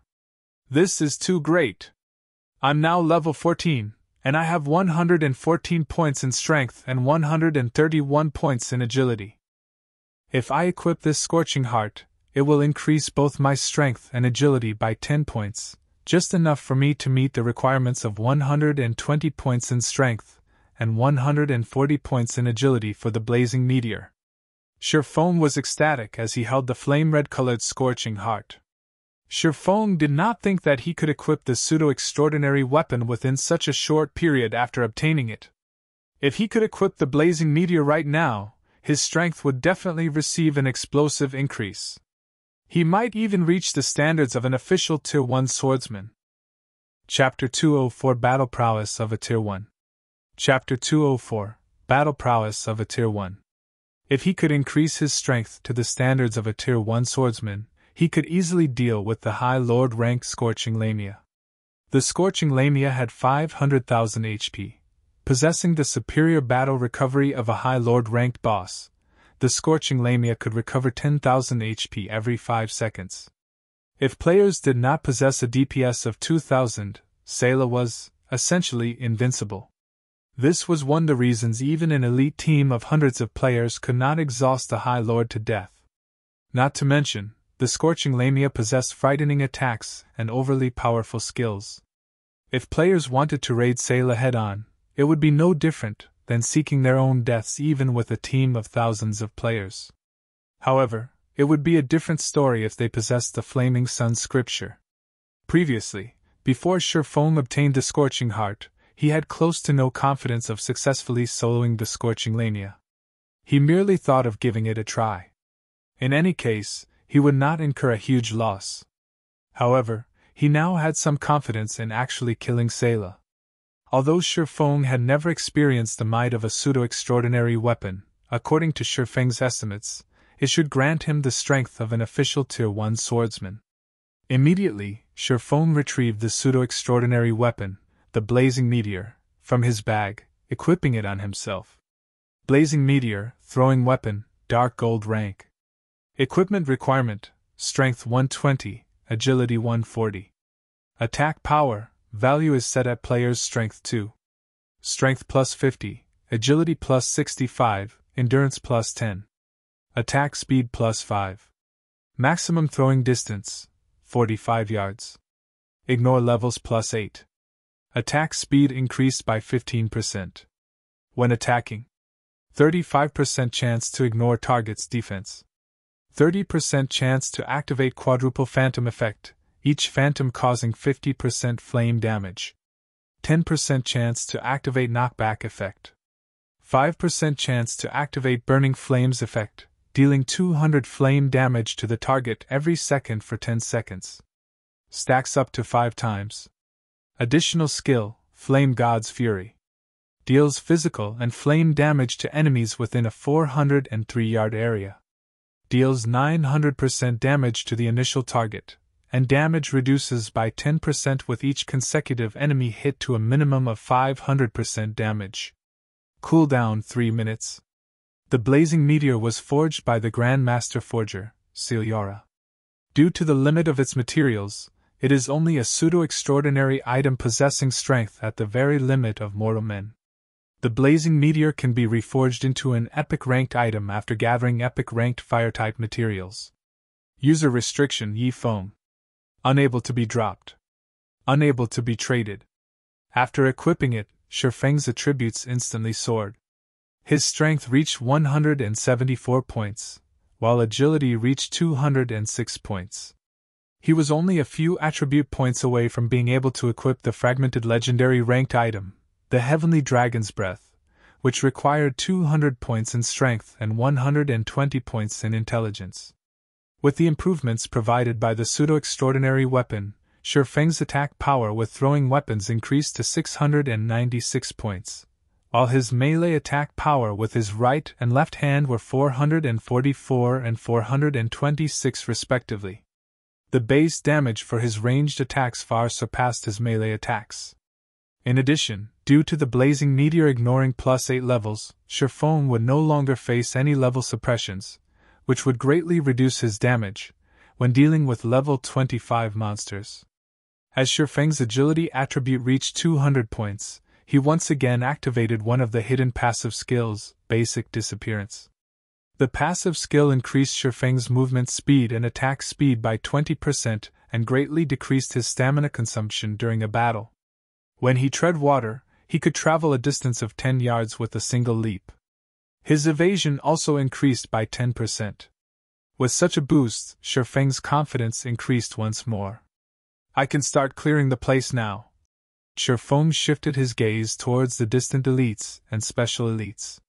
Since his ranged attacks were more impressive than his melee attacks now, he would naturally avoid using his previous, inefficient battle techniques. He could simply copy the ranger in his previous life, using the basic kiting method to kill these Naga. That way, not only would the battle be swift, but he could also guarantee his own safety. At a spot 43 yards away, 2 level 25 elite Flame Naga and 1 special elite Flame Naga warrior currently conversed with each other in soft tones. None of them had noticed Shifeng's presence. In contrast, Shifeng, currently covered in deep blue flames, retrieved the flame-red, thin, needle-like blazing meteor from his waist. He aimed the blazing meteor at the Flame Naga warrior standing between the other 2 Flame Naga, initiating his attack. Shio! The blazing meteor shot through the air, transforming into a meteor and instantly piercing the Flame Naga warrior's forehead. Simultaneously, the Ignore Target's defense effect and Quadruple Phantom effect both triggered upon impact. Before that Flame Naga warrior could even manage a scream, -1526, -758, -758, -758, -758 appeared above its head. Even Shifeng dared not believe his own eyes right now. Although he had the support of the Flaming Sun scripture, the might of this single attack was still too powerful. A single, normal attack had destroyed over 4,500 HP from the Flame Naga warrior, which was close to 1/10 of the special elite monster's total HP. Shifeng only needed to repeat this attack 11 more times to kill a level 25 special elite. In the entire God's domain, aside from Shifeng, there might not be a second person capable of carrying out such a feat. Replying to Shifeng's brutal attack, the 3 Naga released angry roars. They revealed sinister expressions as they charged towards Shifeng, gradually splitting from the main force of the Naga. When the distance between the 3 Naga and Shifeng had shortened 20 yards, Shifeng threw a basic frost grenade at them. The 3 Naga immediately froze in place, damages of -300 appearing above their heads. Holding nothing back, Shifeng threw the blazing meteor at the 3 Naga relentlessly. The blazing meteor's effects constantly triggered, each attack dealing over -1,000 damage, while the occasional critical hit dealt over -2,000 damage. The 3 Naga were helpless. They could only attack Shifeng using fire-type spells. However, Shifeng always managed to predict the location of their attacks, so he could dodge the attacks beforehand, never letting any of the spells land on him. Before even 2 minutes had passed, the 2 elite and 1 special elite monster died. They contributed a large amount of EXP and multiple flame crystals to Shifeng. Possibly due to the Shadow's Blessings effect, the special elite Naga even dropped a level 22 mysterious iron-ranked plate armor. Afterwards, Shifeng repeated this process of luring and killing the elite and special elite Naga. Although the process was mind-bogglingly boring, the fatigue on his spirit lessened greatly when Shifeng thought about the flame crystals and the various level 20 to level 25 equipment he could obtain. Unknowingly, more than 4 hours had passed. Shifeng had cleared out practically all of the Naga present in this lava field. Shifeng had also risen to level 15, and he was only a tad bit away from level 16. While Shifeng rested, he opened the ranking list for White River City. Right now, the first place on the ranking list was occupied by a level 13 player. Shifeng could not help his shock at this sight. How could there be someone leveling so quickly? Not much time had passed since players outside of Shifeng's team had entered White River City. Logically, it would already be amazing for players to reach level 11. Yet, there was actually someone that had reached level 13? Was this person hunting monsters of a higher level as well? Shifeng's mouth twitched when he saw the name of this first-ranked player, Lone Tyrant. Who was this person? How come I've never heard this name before? Meanwhile, the Snow Goddess, Gentle Snow, occupied the second place on the ranking list. She was level 12 right now. Following closely, another level 12 player possessed the third rank. And level 12 players occupied the remaining top 10 ranks. This situation confounded Shifeng. This leveling speed far surpassed his expectations. Could this be due to the butterfly effect? Shifeng wondered.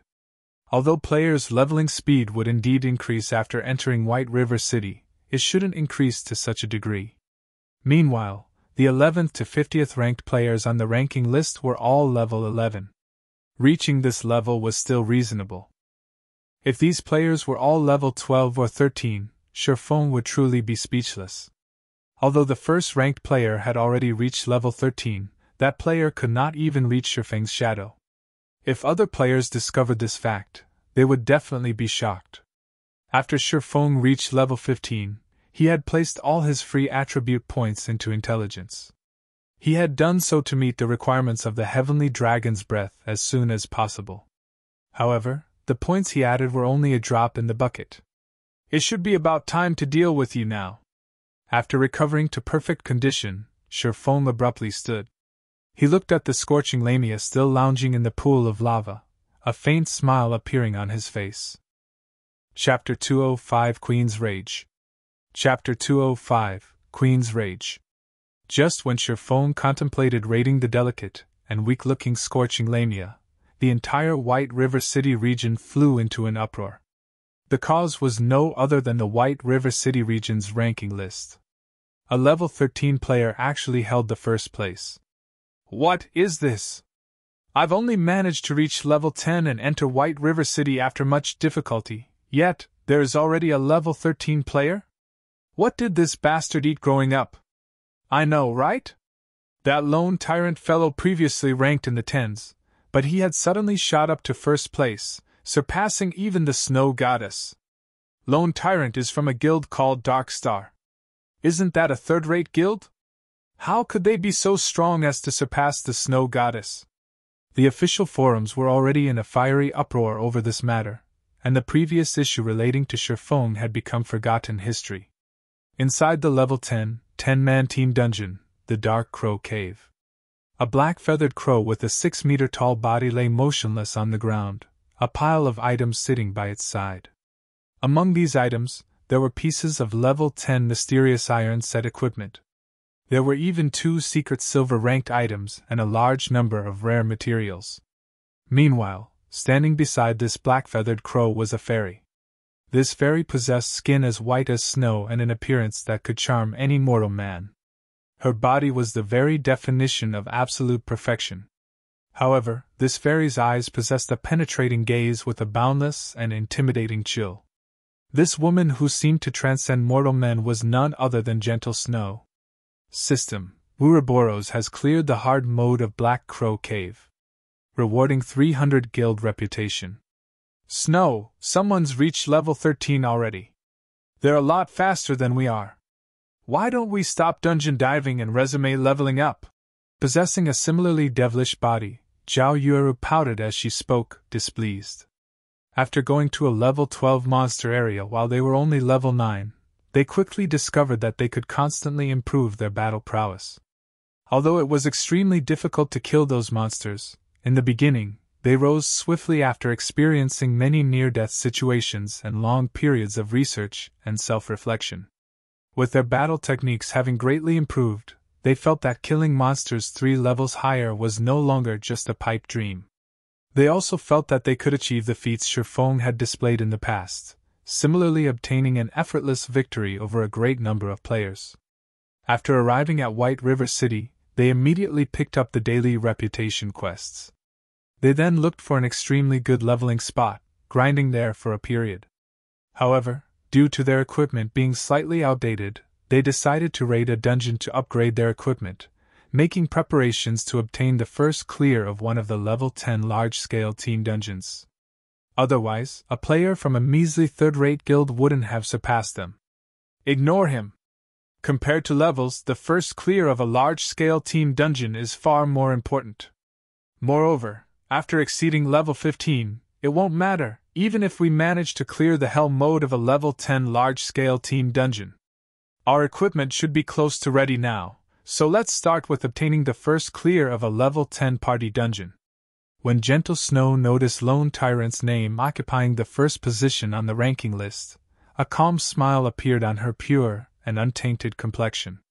Gentle Snow's team members revealed excited smiles when faced with Gentle Snow's decision. They could finally display their prowess for all to see. After all, they had all been experts in the past virtual reality games. Throughout this period, they had constantly strived and battled against high-level monsters. During their breaks, they would research the videos of experts, especially Shifeng's battle footage. Although the video was short, it held great significance. The more they studied Shifeng's battle, the more shocked they became. Unknowingly, their own battle techniques also began to improve madly. To put it another way, they had started to familiarize themselves with the realistic battle methods of God's domain. Simultaneously, they had also grasped a hold of their body's true strength. The hard mode of a teen dungeon could not fully sate their thirst for growth. It was especially true after they familiarized themselves with their extraordinary condition. Right now, only Helm mode could truly excite them. Just like when they were in the Helm mode of Dark Moon Graveyard, they wished to experience the feeling of having every single cell within their bodies tremble. In the past, they believed that their trembling represented fear. In reality, however, that trembling resulted from the excitement that grew in their hearts. Meanwhile, the other large guilds were similarly shocked by the sudden appearance of Lone Tyrant but quickly dismissed this matter from their minds. The average players, however, were astonished. This incident had allowed the apex third-rate guild, Darkstar, to firmly establish a foothold in White River City. Even the second-rate guild, the Assassins Alliance, was a step behind them. None of the top 10 players on the ranking list belonged to the Assassins Alliance. Contrary to expectations, the Assassins Alliance had 3 members ranked within the top 30. One of them was the guild leader, ranking 18th. The second person was Stabbing Heart, who ranked 26th. Finally, the Assassins Alliance's top elementalist ranked at 29th. Yet, to the majority of the players within the White River City region, having such a rank was no different than having no rank at all. The fame of having such a rank was worlds apart from that of being in first place. Flame God's Cave. At this moment, Shifeng had lured the level 25 High Lord ranked Scorching Lamia to a corner absent of any lava. Half of the Sayla's amazing prowess relied on the presence of lava. Hence, by luring her away from the lava, the raid difficulty of the Scorching Lamia instantly reduced by half. However, even with such a reduction, Sayla was still a High Lord ranked boss. She was not something average players could afford to provoke. "Kneel before me and receive your punishment of flames."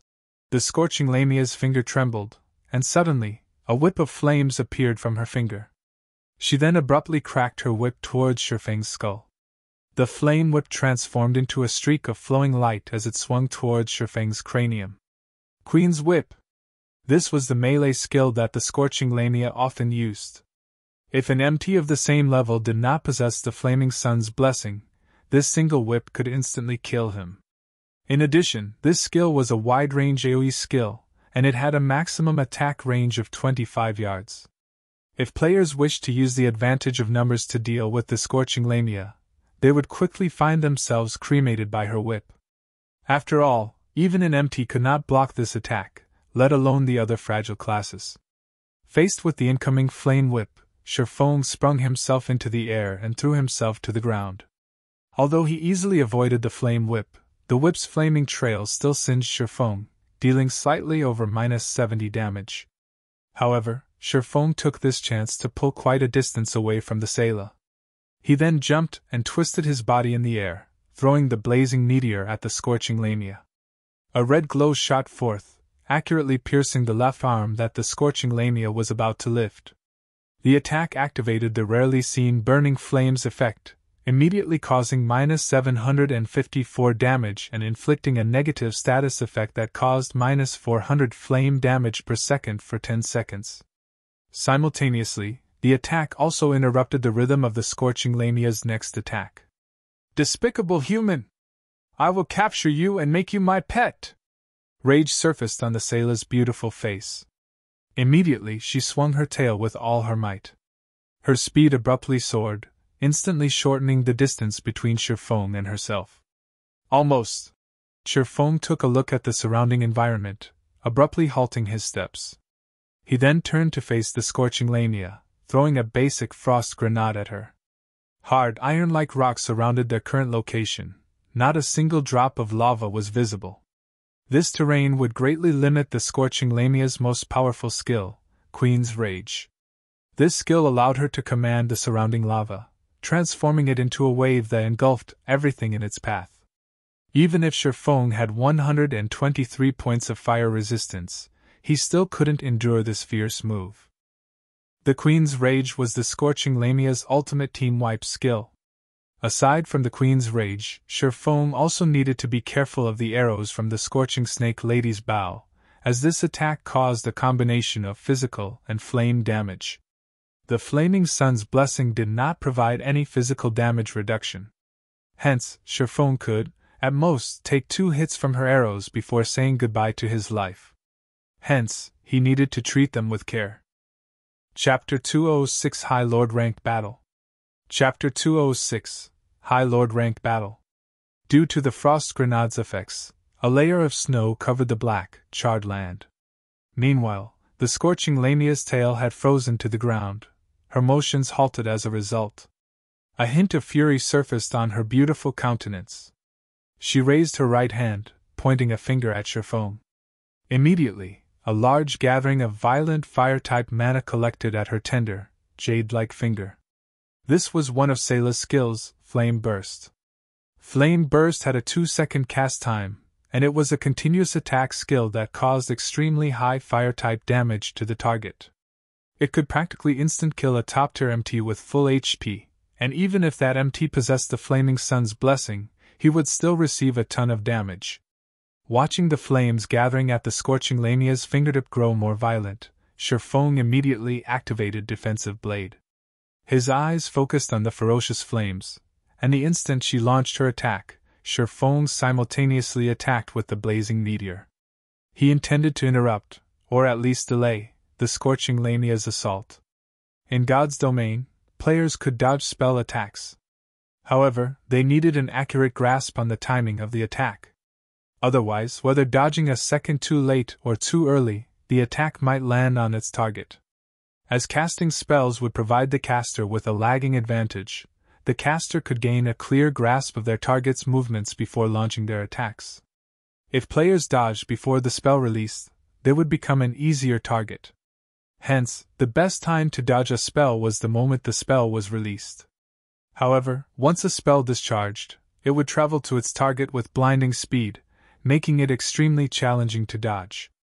Of course, if players had very fast movement speeds, they could utilize that speed to their advantage, preventing the enemy caster from getting a firm lock on them. When faced with the high lord rank Scorching Lamia, however, it was beneficial to have such thoughts. Sherfong sent attack after attack with the blazing meteor, causing a series of damages of -743, -1502, -751, and -749. Although the damages looked awesome at first glance, to Selah's 500,000 HP, they were just a drop in the bucket. The Scorching Lamia also had a frightening battle recovery, so in reality, Sherfong did not cause any significant damage to her at all. However, as he had triggered the knockback effect of the blazing meteor, Sherfong managed to interrupt the casting time of the Scorching Lamia's flame burst. "I will burn your soul with the flames of God!" The Scorching Lamia's smile was imposing. At this moment, the tip of her jade-like finger suddenly shone with a dazzling light, illuminating the entire cave. The temperature within the cave also increased by several folds. The light on Selah's finger was like a miniature sundae. Suddenly, streak after streak of searing, white flames shot out from the Scorching Lamia's fingertip. One streak after another, the flames bombarded Sherfong like a heavy machine gun. The instant Selah launched her flames, Sherfong used his evasive maneuvers. However, he was still a step too late.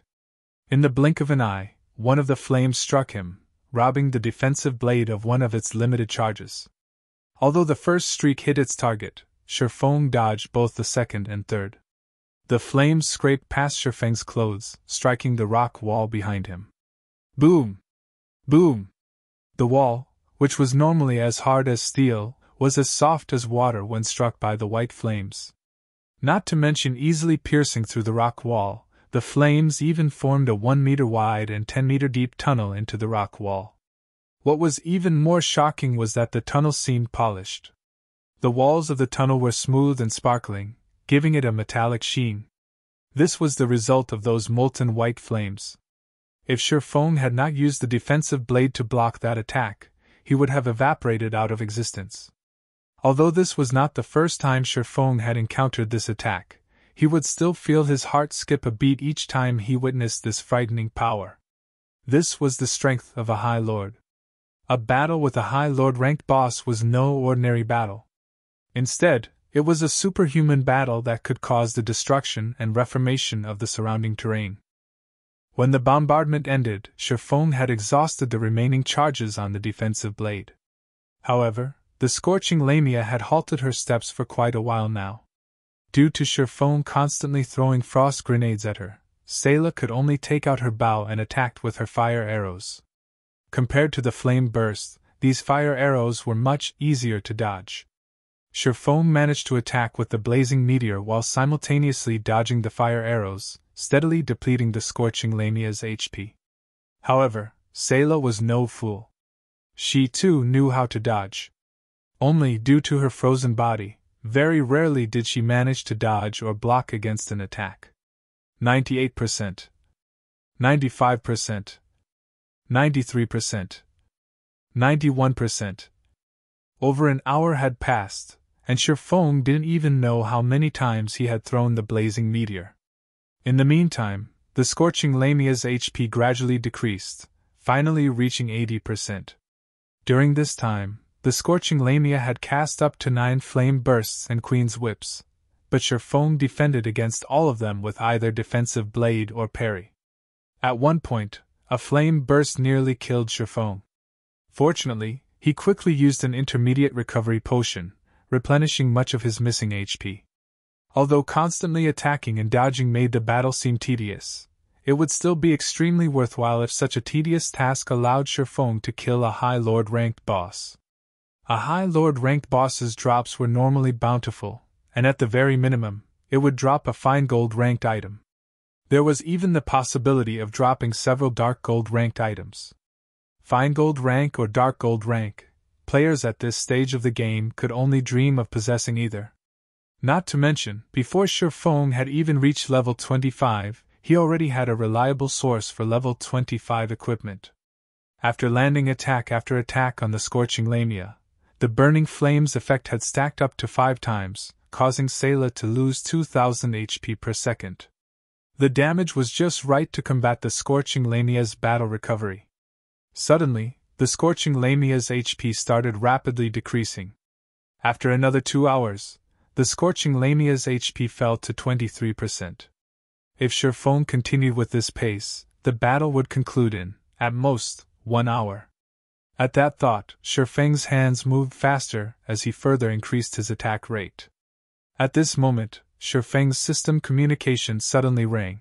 The caller was Stabbing Heart of the Assassin's Alliance. By now, Shifeng had already gotten used to dodging Sayla's attacks after repeating the process so many times. Since he had nothing better to do, he accepted the call. "Brother Yifeng, I wonder if I can request your help on a matter?" Stabbing Heart spoke without adding any unnecessary flattery, getting right to the point. However, he immediately felt surprised by his own actions in suddenly seeking Shifeng's help. After all, an expert's time was extremely valuable. Not to mention, the competition in White River City right now was far more intense than the competition in Red Leaf City in the past. After all, when all was said and done, Red Leaf Town only had a player base 20,000 to 30,000 in the past. Meanwhile, White River City had over 1 million players right now. Adding to the fact that plenty of experts had gathered at White River City, the intensity of the competition there had increased by several times. "Help? I wonder what Brother Stabbing Heart needs me to do?" Shifeng asked. "It's like this. I wish to invite you to raid a team dungeon with us. If we have the help of an expert like Brother Yifeng, we will have a very high possibility of clearing the dungeon." Stabbing Heart was clearly embarrassed for asking. "Which team dungeon is it? Don't tell me that you're looking at one of the 3 level 10 large-scale dungeons?" Shifeng was slightly astonished. He did not think that Stabbing Heart would look to him for help with the dungeon. Regarding the 3 large-scale dungeons, Shifeng had no intentions of involving himself with them. After all, it would have a huge impact on the course of history. His first clear of Dark Moon Graveyard had already affected the progression of history. If he helped the Assassin's Alliance obtain the first clear of a large-scale team dungeon, God knew if something out of his control would happen in the future. Large-scale team dungeons were worlds apart from normal team dungeons. Their difficulty was directly increased by 2 to 3 levels. Even if Sherfone gave his help, with the current state of the Assassin's Alliance, they could not even clear the normal mode of the dungeon. Chapter 207 Killing the Queen. Chapter 207 Killing the Queen. Sherfone did not want this timeline to develop out of his control. If Stabbing Heart really wanted to raid one of the 3 great dungeons, he could only sternly refuse. Stabbing Heart shook his head, faintly exclaiming, "It isn't one of the 3 great dungeons. It is just one of the 20-man team dungeons, the Beastman Munition Factory. That is a level 10 to level 13 team dungeon, and the equipment drop there would be of great help to us when we raid the 3 large-scale dungeons. Although we've already cleared the normal mode of that dungeon, the hard mode is simply too difficult. We have been stuck at the first boss all this time, so we wish to seek your aid." Sherfeng's heart was slightly moved when he heard of the words Beastman Munition Factory. That dungeon did indeed possess a lot of valuable items, especially the basic fire resistance potion recipe and the level 10 swordsman set equipment, wind extinguisher. It would not be a bad idea to make a trip there for these items. "Fine, but I have a demand," Sherfone said. "Brother Yifeng, there is no need to hold back." Stabbing Heart released a sigh of relief after hearing Sherfeng's agreement. He was deeply afraid that Sherfone would refuse. "I want all the recipes and forging designs we obtained from the dungeon. In addition, I want priority over all swordsman equipment. If you can agree to these conditions, I will have no problem offering my assistance." Sherfone listed his demands. Stabbing Heart carefully considered Sherfeng's words. If he were the one leading the team this time, he wouldn't hesitate to agree to Sherfeng's demands. However, the leader of the team this time was the guild leader of the Assassin's Alliance, Cruel Sword. So, Stabbing Heart had no authority to make this decision. "Brother Yifeng, I have to consult with the guild leader about this matter. Can I give you a reply sometime later?" Stabbing Heart said with less confidence. "Sure." In any case, Sherfone was not in a hurry. There was still some time before he could kill the Scorching Lamia. After Stabbing Heart disconnected the call, he immediately went up to the guild leader, Cruel Sword. Cruel Sword was currently a short distance away, clearing the monsters in the dungeon. Based on appearance alone, Cruel Sword looked very young, and his tall and robust body seemed full of energy. In actuality, he was already 39 years old. Normally, he wore a stern expression, and he would always look at others with an intimidating and penetrating gaze. His ferocious appearance was just like that of a warrior about to enter a battlefield. In fact, Cruel Sword was a mercenary in reality. However, he had long since retired from his squad. After his retirement, he joined the then weak Assassin's Alliance, and after enduring over 10 years of hardships, he finally managed to turn the Assassin's Alliance into an apex second-rate guild, gaining plenty of support and sponsors from large corporations. "How did your negotiations with him go?" Cruel Sword turned his head and glanced at Stabbing Heart, asking sternly. Previously, the Assassin's Alliance had been stuck at the first boss of the hard-mode Beastman Munition Factory. Hence, Stabbing Heart suggested recruiting a god-ranked expert to help them. However, Cruel Sword felt that it was beneath him to do such a thing. What god-ranked expert? Everyone's just blindly overestimating him. If it weren't for the fact that Stabbing Heart had performed extremely well in recent days and been promoted to an elder of the guild, Cruel Sword would not have let Stabbing Heart contact Sherfone at all. "He agrees to come, but he has a demand. He wants all of the swordsman equipment, and the forging designs and recipes that drop," Stabbing Heart carefully said. "However, I feel that Yifeng is worth this price.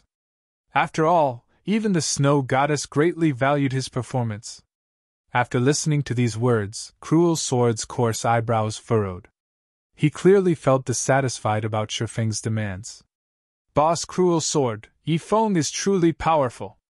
Without Sherfeng, the snow goddess, Gentle Snow, might not have even obtained the first clear of the Dark Moon Graveyard," Stabbing Heart hurriedly said.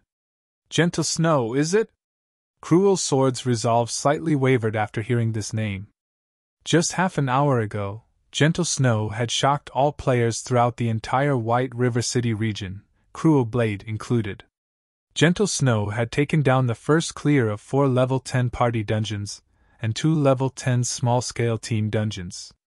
Moreover, it wasn't the first clear of hard mode, but the first clear of hell mode. Simultaneously, her achievements signified the gap between her and the other guilds growing even larger. Moreover, Cruel Sword received information that Gentle Snow had already begun raiding the hell mode of a 20-man team dungeon.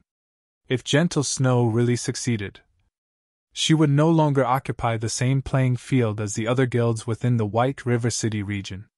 It seems that Yi Feng indeed has some capabilities. Since that is the case, agree to his demands. Cruel Sword was very curious about Shifeng now. He wondered if Shifeng was truly as strong as Stabbing Heart described him. In truth, Cruel Sword did not want any outsiders participating in the guild's expedition. However, the Assassin's Alliance's position in White River City was becoming more insignificant as time passed. Ignoring the first-rate guild, Ouroboros, even the third-rate guild, Dark Star, would soon surpass them. The severity of this matter further increased due to the sudden appearance of that lone tyrant, who occupied the first position on the ranking list. Dark Star then continued to successfully raid the hard mode of 2 small-scale team dungeons, greatly increasing their fame and surpassing the other guilds. On the other hand, aside from obtaining the first clear of several normal mode dungeons, the Assassin's Alliance had yet to even obtain the first clear of a single hard mode dungeon. Hence, Cruel Sword had personally organized an elite team to raid the Beastman Munition factory. He intended to take this chance to obtain the first clear of a hard mode dungeon, increasing the guild's influence in White River City and ending the gossip of Assassin's Alliance's inferiority to Dark Star. Hearing Cruel Sword's command, Stabbing Heart immediately contacted Shifeng, excited. Brother Yifeng, our guild leader has agreed to your demands. I wonder if you can come here immediately? Stabbing Heart asked. At this moment, Shifeng still battled the Scorching Lamia, so how could he possibly leave now? Making a rough estimate, he said, I still have some matters to attend to right now. I'll need around 2 hours before I can hurry over. Alright, then let's meet up at the entrance of the Beastman Munition factory in 2 hours. Although Stabbing Heart wanted Shifeng to arrive as soon as possible, Stabbing Heart did not dare insist on the matter since Shifeng had his own matters to attend. After all, it was already stunning that Shifeng would willingly help them out. Alright. I'll be there in 2 hours. Shifeng disconnected the call, resuming his barrage of attacks on Sayla. Just after the Scorching Lamia's HP fell below 20%, a change suddenly overcame her previously beautiful appearance. Crimson-red sacred runes suddenly appeared on her jade-white skin, releasing a frightening magic power. Moreover, her red gemstone-like eyes released a brilliant white light. Immediately, the Flame God's cave trembled. Cracks appeared on the ground, and very quickly these cracks widened into large fissures that spewed molten magma. The lava formed a river as it moved and spread throughout the ground. This was the Scorching Lamia's strongest skill. Queen's Rage. Fortunately, Shifeng had long since lured Sayla to this location.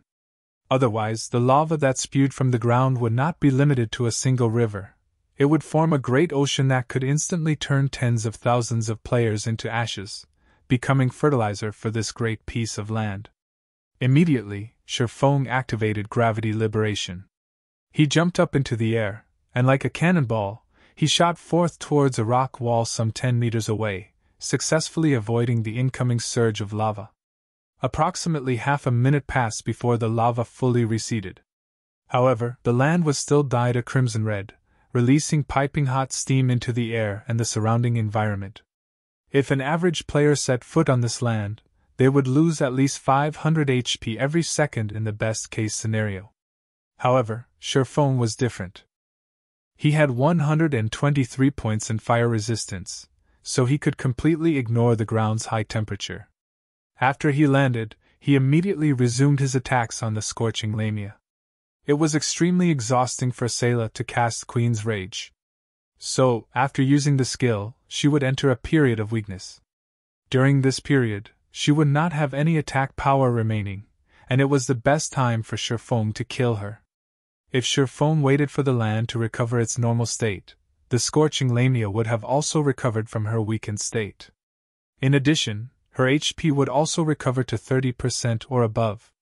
The Scorching Lamia in a weakened state stood no chance against Scorching. The blazing meteor caused over -1,500 damage to Sayla with every strike, with the occasional critical hit causing over -3,000 damage. 18%, 16%, 14%, 12%. By the time the Scorching Lamia had broken away from her weakened state, she only had 10% of her HP remaining. In the end, the Scorching Lamia entered a berserk state, and her damage increased by several folds.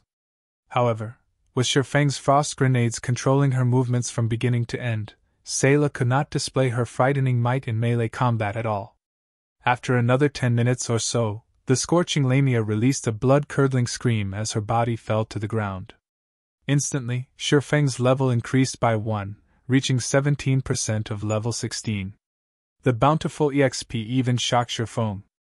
Scorching then heard the sound of an explosion, and a large amount of flame crystals, equipment, and items appeared in place of the Scorching Lamia's body.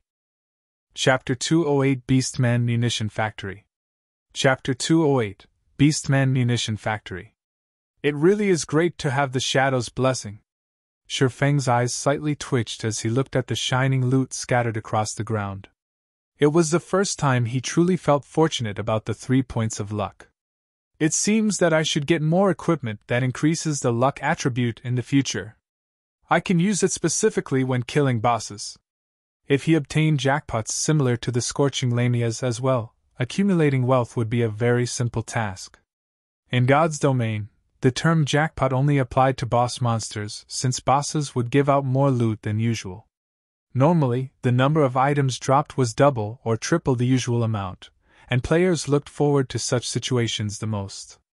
Unfortunately, aside from obtaining the first clear of a dungeon, the chances of a boss dropping a jackpot were abysmally low. Depending on a player's luck attribute, the chances of obtaining a jackpot would also increase. However, Scorching did not know the exact value each point of luck provided.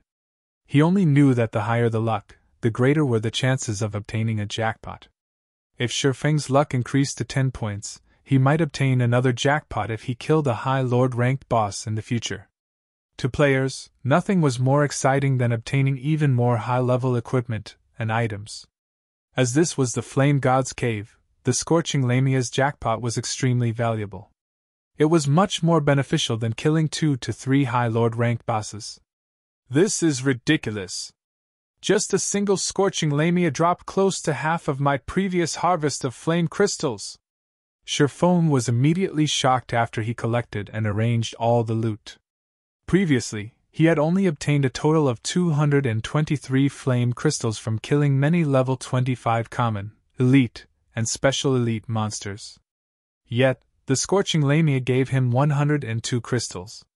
If converted to gold coins, that amount would be worth 15 gold, 30 silvers. Moreover, this was only the price of the flame crystals. Compared to the flame crystals, the equipment and forging designs dropped were much more valuable. Aren't these the flame boots? Scorching noticed a flame-red-colored, delicate pair of boots.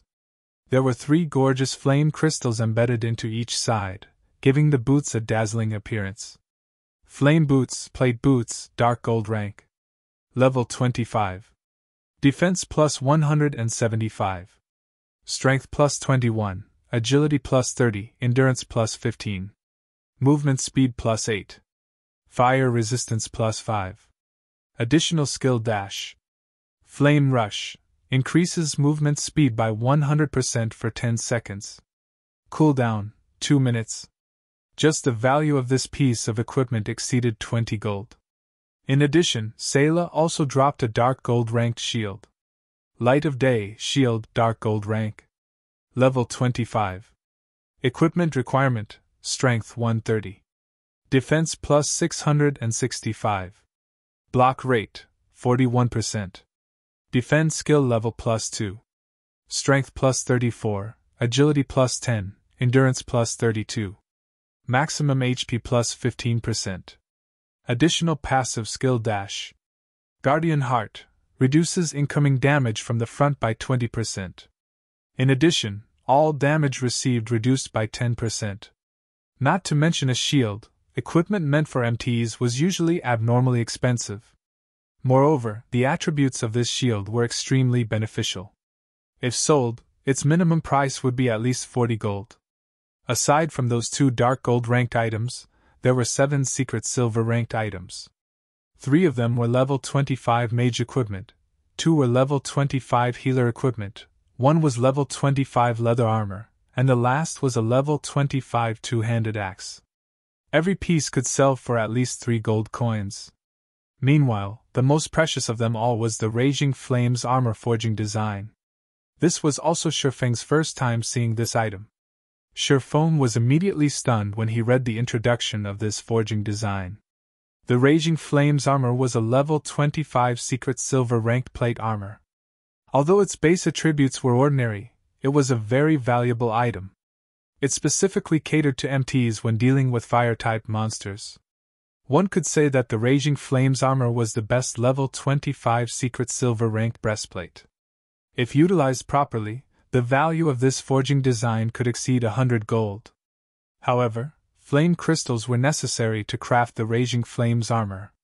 In addition, it also needed a rare secret silver ranked ore, resulting in a high manufacturing cost.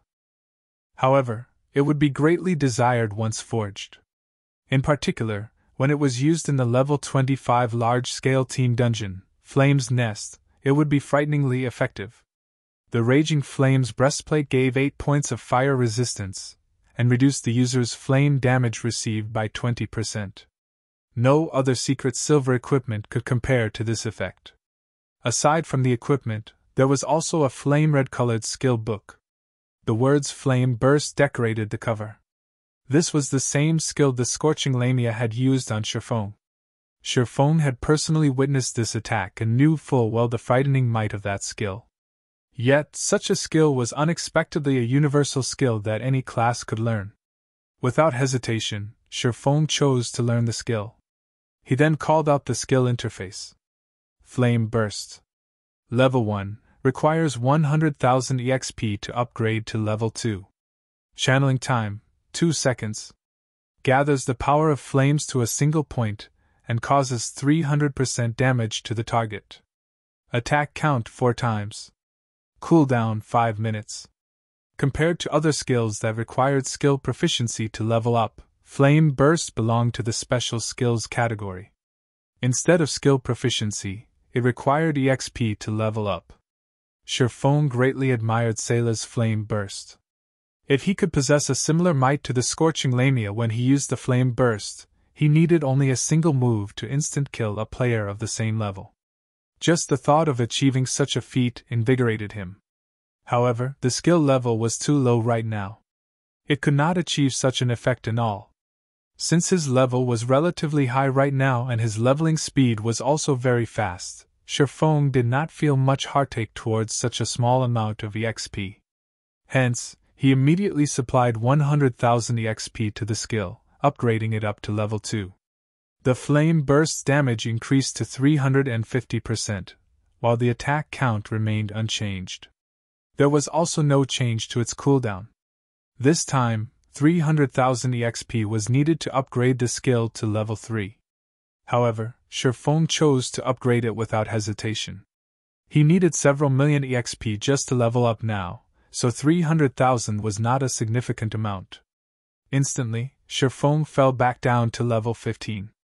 The damage of the level 3 Flame Burst increased to 380%, while its attack count increased to 5 times, and cooldown decreased to 4 minutes 30 seconds.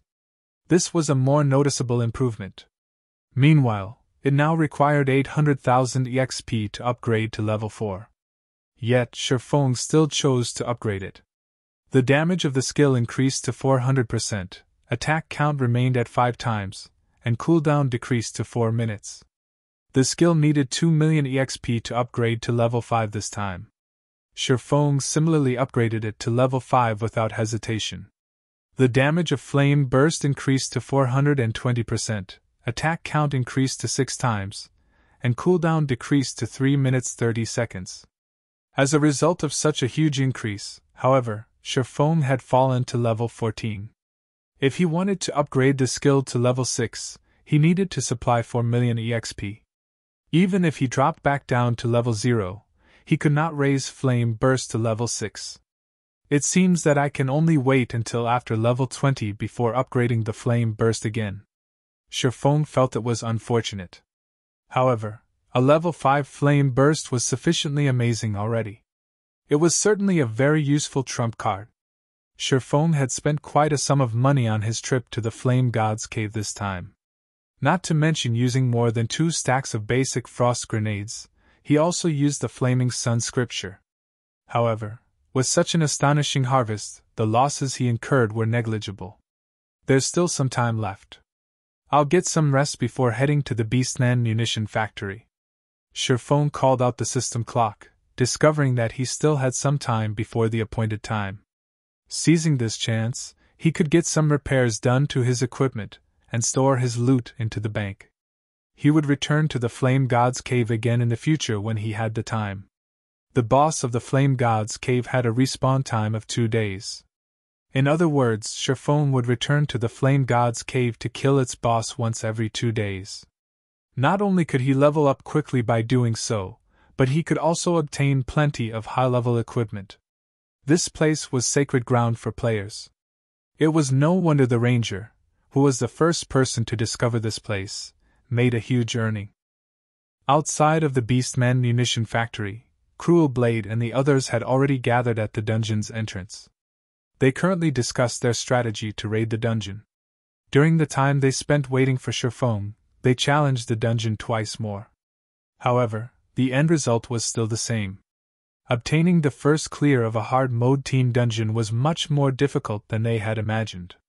Although they had managed to clear the hard mode of a 10-man team dungeon, some other guild was already a step ahead of them by the time they cleared it. Right now, only the first clears of 20-man hard mode team dungeons were available. However, the hard mode of a 20-man team dungeon was obviously more difficult compared to a 10-man team dungeon. No matter how much thought they put into it, they could not come up with any methods to clear the dungeon. They could only wait for Shifeng's arrival at the dungeon's entrance. This was also a good chance for the team to get some rest. Although Stabbing Heart had continuously recommended Shifeng, Cruel Blade did not place much hope in him.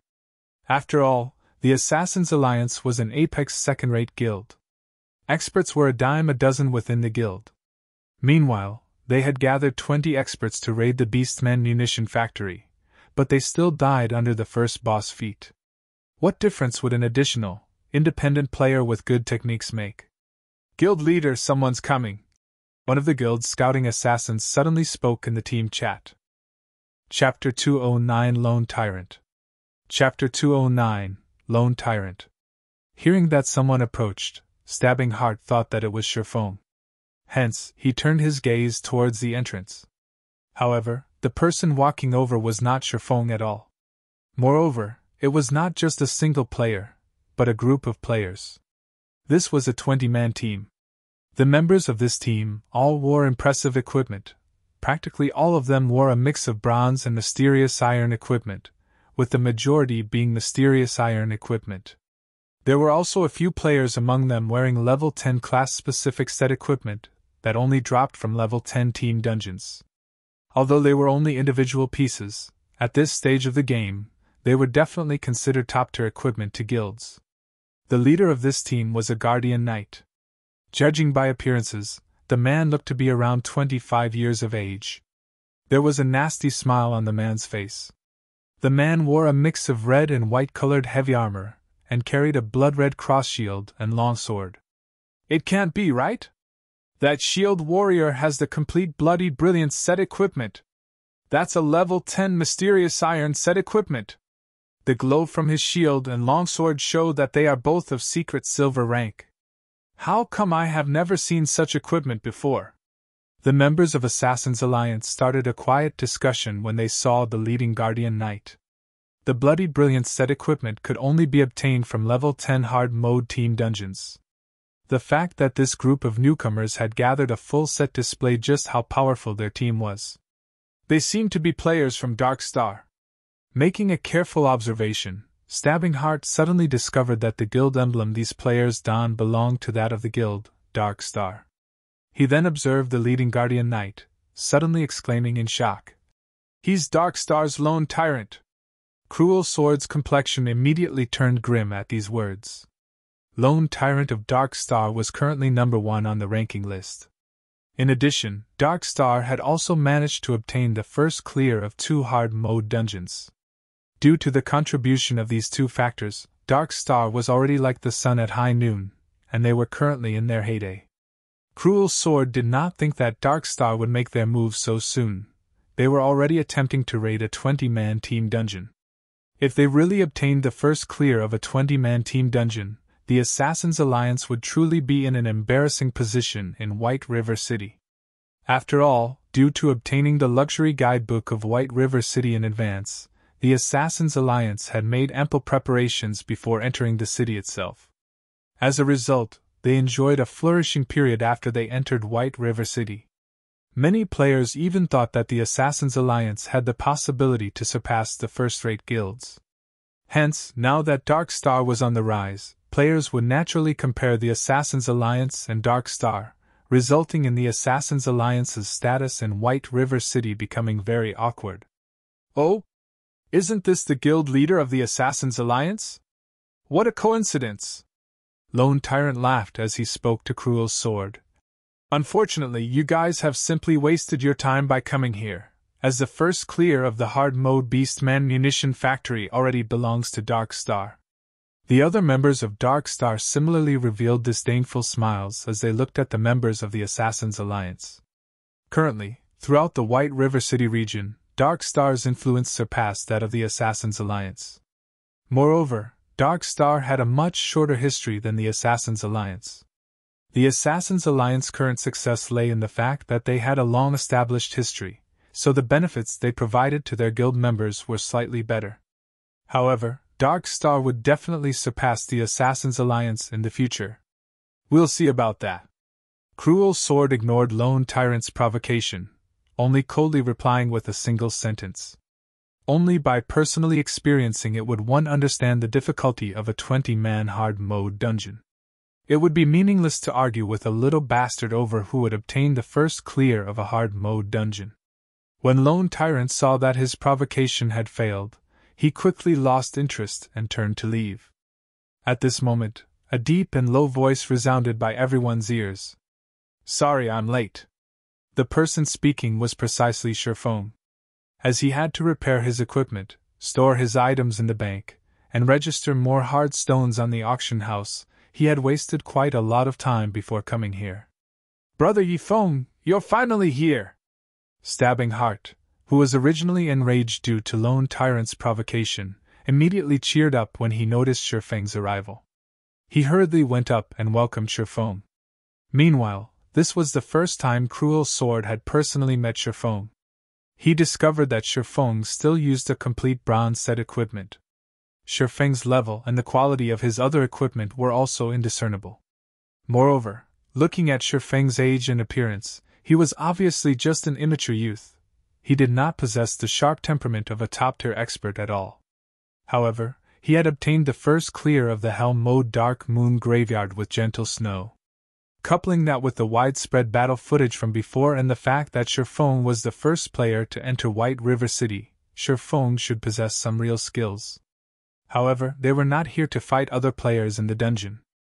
Although Sherfeng had impressive combat capabilities, one could not clear a dungeon by depending on combat capabilities alone.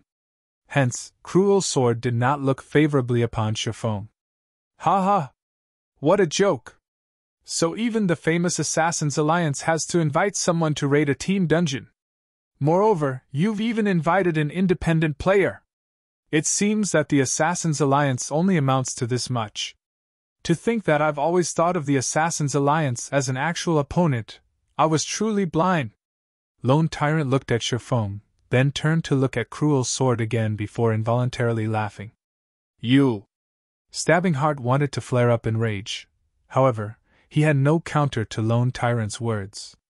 After all, what he said was true.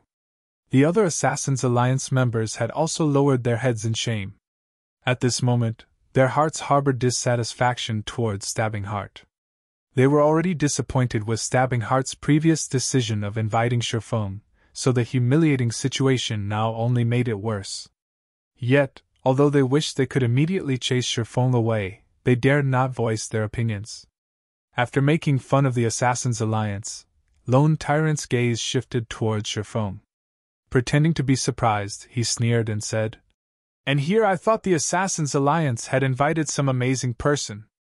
Isn't this Sherfone, the first player to enter White River City and the previous first place on the ranking list? I am truly sorry about this. I never imagined that you would be so easy to surpass, so I accidentally snatched away your first position." "Oh? That's not right? Why can't I find your name within the top 100 of the ranking list? It seems that there is a limit to a person's good luck. Without any real strength, one would quickly be surpassed by others. Isn't that right, little brother Sherfone?" Although Lone Tyrant could not see Sherfang's current level, he did not think that Sherfone was anything amazing. Otherwise, why would he choose not to display his level? There was only one possibility for such an action, and it was because he was too shameful to show his level.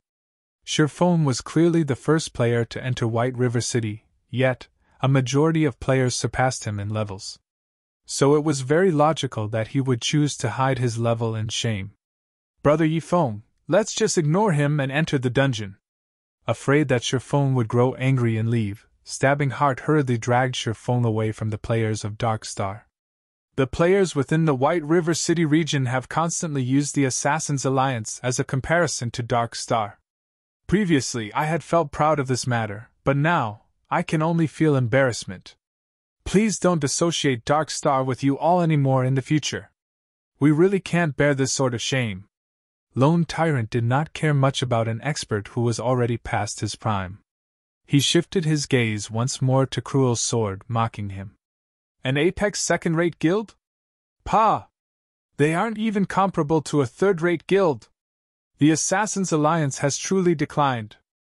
If I were them, I would have long since killed myself to avoid the embarrassment. They have actually allowed a lucky noob to join their team. Did they think that, by doing so, they could obtain the first clear of the hard-mode Beastman Munition factory? Who are they trying to kid? How could you say such a thing? This is known as birds of a feather flocking together. A trash of a guild would naturally seek out a trash player to aid them. If this situation happened in our guild, we would have long since expelled such noobs from the guild. Allowing such trash to join our team would definitely lower our intelligence and strength." "Hey, you've got that wrong. In reality, the Assassin's Alliance is so powerful that they are not afraid of having a noob as a team member. They could still clear the hard-mode Beastman Munition factory with no problems, even with such a member on their team. This is definitely something Dark Star can't dream of comparing with." The relationship between Dark Star and the Assassin's Alliance had long since been similar to that of fire and water. Now that there was such a good opportunity, the members of Dark Star took this chance to ridicule the Assassin's Alliance. Immediately, the atmosphere on the Assassin's Alliance's side became abnormally depressing. The players from the Assassin's Alliance all resentfully glared at Stabbing Heart. Contrary to expectations, however, Stabbing Heart did not feel any heartache due to these hateful gazes. Instead, he felt apologetic to Sherfone. Originally, Dark Star merely directed its ridicule at the Assassin's Alliance. Now, even Sherfone had been dragged into this matter. At this moment, Sherfone could no longer stomach this situation. If this situation continued, they would have no chances of raiding the dungeon, and he did not wish to lose the opportunity. After all, he planned to obtain the wind extinguisher set equipment and basic fire resistance potion recipe from this trip. He did not wish to see Dark Star spoil this opportunity. Having no better choice, Sherfone stood out from the crowd. With pupils as deep as black holes, he gazed at Lone Tyrant. He then calmly said with a smile, "I'm very curious about something. If the nobodies that you've looked down on suddenly obtain the first clear of the hard mode beast munition factory a step ahead of you, then what would you all amount to? Chapter 210 Eye-Opener. Chapter 210 Eye-Opener. Shifeng's words struck Lone Tyrant and the others. Immediately, the atmosphere became incomparably tense. Neither side spoke a single word, and both sides stood on the cusp of lashing out right now. However, nobody intended to make the first move. After all, everyone present understood that, if they took action right now, it would lead to an all-out war between the two guilds. Regardless of who won and who lost in this confrontation, both sides would take heavy losses. Hence, be it Cruel Sword or Lone Tyrant, either wished for such a situation to occur. As both sides could no longer endure the stifling atmosphere. Getting the hard modes first clear ahead of us. With trash like you? Lone Tyrant's complexion abruptly turned cold. With a ridiculing smile, he spoke with contempt. Good, very good. Let everyone see the truth, then. I really want to see if your strength is as good as that mouth of yours. After he finished speaking, Lone Tyrant led his team into the Beastman munition factory. Moreover, they chose to immediately start with the dungeon's hard mode without warm-up or preparation. They clearly wished to prove to Shifeng and the Assassin's Alliance just how wide the difference between them was. Why are they trying to act so bold? They will suffer defeat when the time comes. Stabbing Heart curled his lips, revealing a cold smile. Without personally experiencing the 20-man hard mode Beastman munition factory, one could not truly gauge the difficulty of the dungeon. Otherwise, they would not have sought Shifeng's help. They had only chosen this method as a last resort. After all, the Assassin's Alliance was in a precarious position right now, and they were in dire need of a breakthrough. Hence, they had to obtain the first clear of a hard mode dungeon. That's right! Dark Star is nothing. They'll cry with regret once they enter the dungeon. Guild leader, let's hurry and enter. We must teach those bastards from Dark Star the strength of the Assassin's Alliance. That's right. Guild leader, we must get the first clear this time. The players from the Assassin's Alliance wiped away their depression from before. They all cracked their knuckles as their thirst for battle grew. Shifeng remained silent as he listened to everyone's enthusiasm with a faint smile on his face. However, due to Shifeng's actions, the guild leader of the Assassin's Alliance, Cruel Blade, viewed Shifeng in a new light. Cruel Blade considered that Shifeng might not just be all talk. Due to Shifeng's provocation, the team's originally downcast mood underwent a complete change. Right now, everyone was indignant over the injustice they had received rather than depressed, and they immediately wanted to charge into the dungeon and slaughter the boss within. They wanted to obtain the first clear of the hard mode dungeon, letting the players from Dark Star witness their might. However, Shifeng did not give much thought to Cruel Sword's renewed opinion of him. After all, he had been a guild leader in his previous life as well. If one wanted to increase the unity of a team, they only needed one thing. They needed an enemy. In fact, Lone Tyrant was already an enemy of the Assassin's Alliance. Shifeng merely poured some oil on the already burning fire, further raising their fighting spirits. Naturally, high fighting spirits were only a mental boost, and it would not help the Assassin's Alliance to clear the dungeon. If the Assassin's Alliance wanted to clear the hard mode team dungeon, they still needed some other key elements. However, Shifeng did not reveal this fact. He merely quietly joined the Assassin's Alliance's team, entering the Beast Munition factory with Cruel Sword and the others. The Beast Munition factory was a dilapidated weapon manufacturing factory. Hence, the terrain inside the dungeon was not particularly complicated. Players only needed to walk down a single path to reach the boss. There were a total of 3 bosses throughout the dungeon. Although the number was low, each boss was extremely powerful. In 20-man hard mode team dungeons, the bosses were all high chieftain rank. Every one of them had powerful skills, and it was a normal occurrence for these bosses to instant kill an MT. If a team were not familiar with these bosses' skills, failing to grasp the timing of their attacks fully, it would not be strange for a team to team wipe over 10 times. In comparison to these bosses, however, players would have a much easier time clearing the elite monsters within the dungeon. I think that everyone should know what to do by now. However, since this is Brother Yifeng's first time entering this dungeon, I'll give you a short explanation on what you should expect later on. Your task is to go all out, dealing damage, while simultaneously evading the skills of the elite monsters. On another note, the monsters here have very high attack power, and they deal a ton of damage, even to the MTs. Moreover, these monsters are immune to crowd control skills. Hence, healers will be under a lot of pressure. They will have no time to heal anyone other than the MT, so you need to be careful not to pull aggro. Cruel Sword explained patiently. Alright, that's it for my explanation. Let's first use the 4 elite monsters guarding at the entrance as practice for our coordination. Finished speaking, Cruel Sword directed 2 of the team's MT to charge at the 4 axe-wielding level 10 elite Beastman warriors.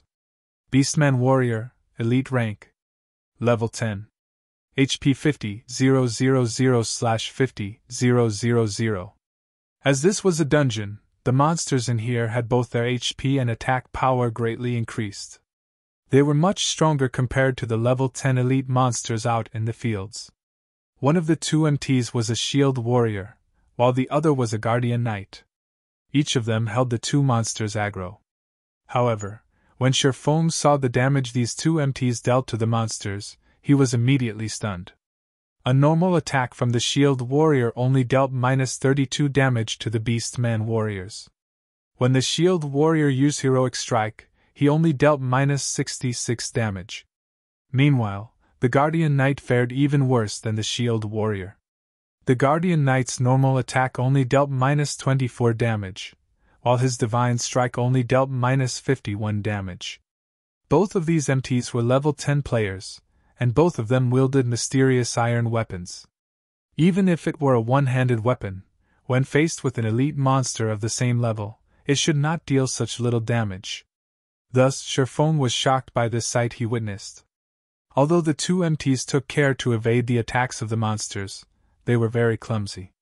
As a result, the number of attacks they received exceeded the number of times they dodged. Moreover, each time they received an attack, they needed to retreat a few steps before they could stabilize themselves. The only fortunate thing was that the damage they received was not high. They received around -300 damage from each attack. Meanwhile, each MT possessed around 2,400 HP. With 2 monsters attacking each MT simultaneously, each MT received a rough total of -600 damage, a quarter of their total HP. This situation resulted in the healers suffering. However, Sherfong was similarly shocked when he discovered that both MTs possessed around 2,400 HP. What the heck? Isn't their HP a little too high? They both couldn't have only added their free attribute points into endurance, completely ignoring strength and agility, right? However, this was the only explanation that made sense.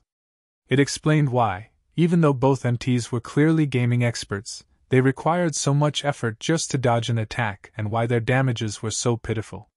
In contrast, a level 10 assassin, who similarly used a one-handed weapon, could deal over -100 damage to an elite monster like the Beastman warrior.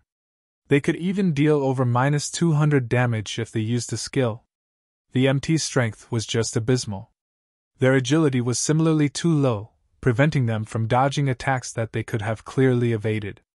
It was obvious that the players of the Assassin's Alliance have yet to adapt to the battle methods of God's domain.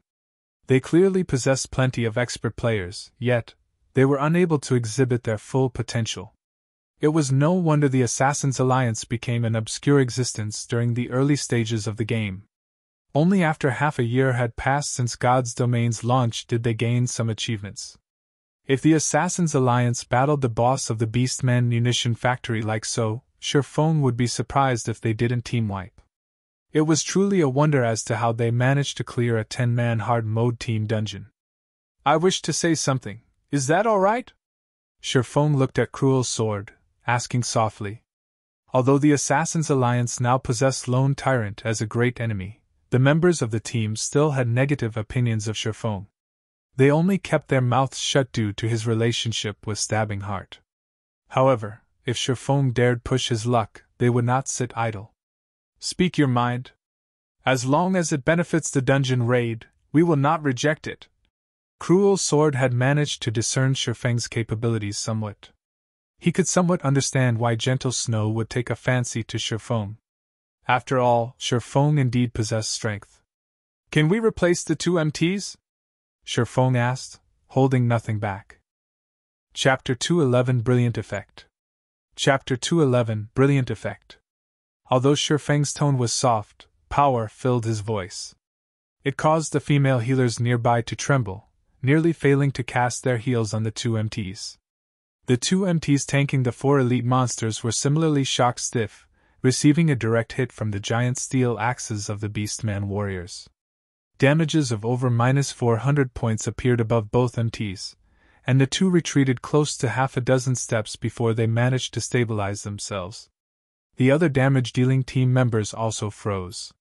They all stared at Shifeng with dumbfounded gazes, thinking that their ears had played a trick on them. Replace the MTs? What kind of joke was this? The two players tanking the elite monsters belonged to the top 3 MTs of the guild. Yet Shifeng wanted to replace them with someone else? Wasn't he just looking for trouble? Shifeng's decision would be understandable if the two MTs had made an error while luring the monsters, or lost the monsters' aggro.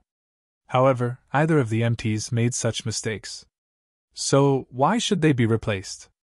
Did they do something wrong? Cruel Sword asked. MTs were the core of a team. A powerful MT could greatly reduce the raiding difficulty of a dungeon. A team should never rashly replace their MTs. Nothing. Shifeng shook his head. Indeed, the two MTs did not make any mistakes up until this point. However, not making any mistakes did not necessarily mean that everything was fine. Capable of holding aggro and taking blows, if this were a normal virtual reality game, there would be no problems if the MTs of a team could perform these two tasks. However, God's domain was different. Just carrying out these tasks was still not enough to secure a victory for the team. Since there are no problems, why should we need to replace the MTs? Cruel Sword wrinkled his eyebrows.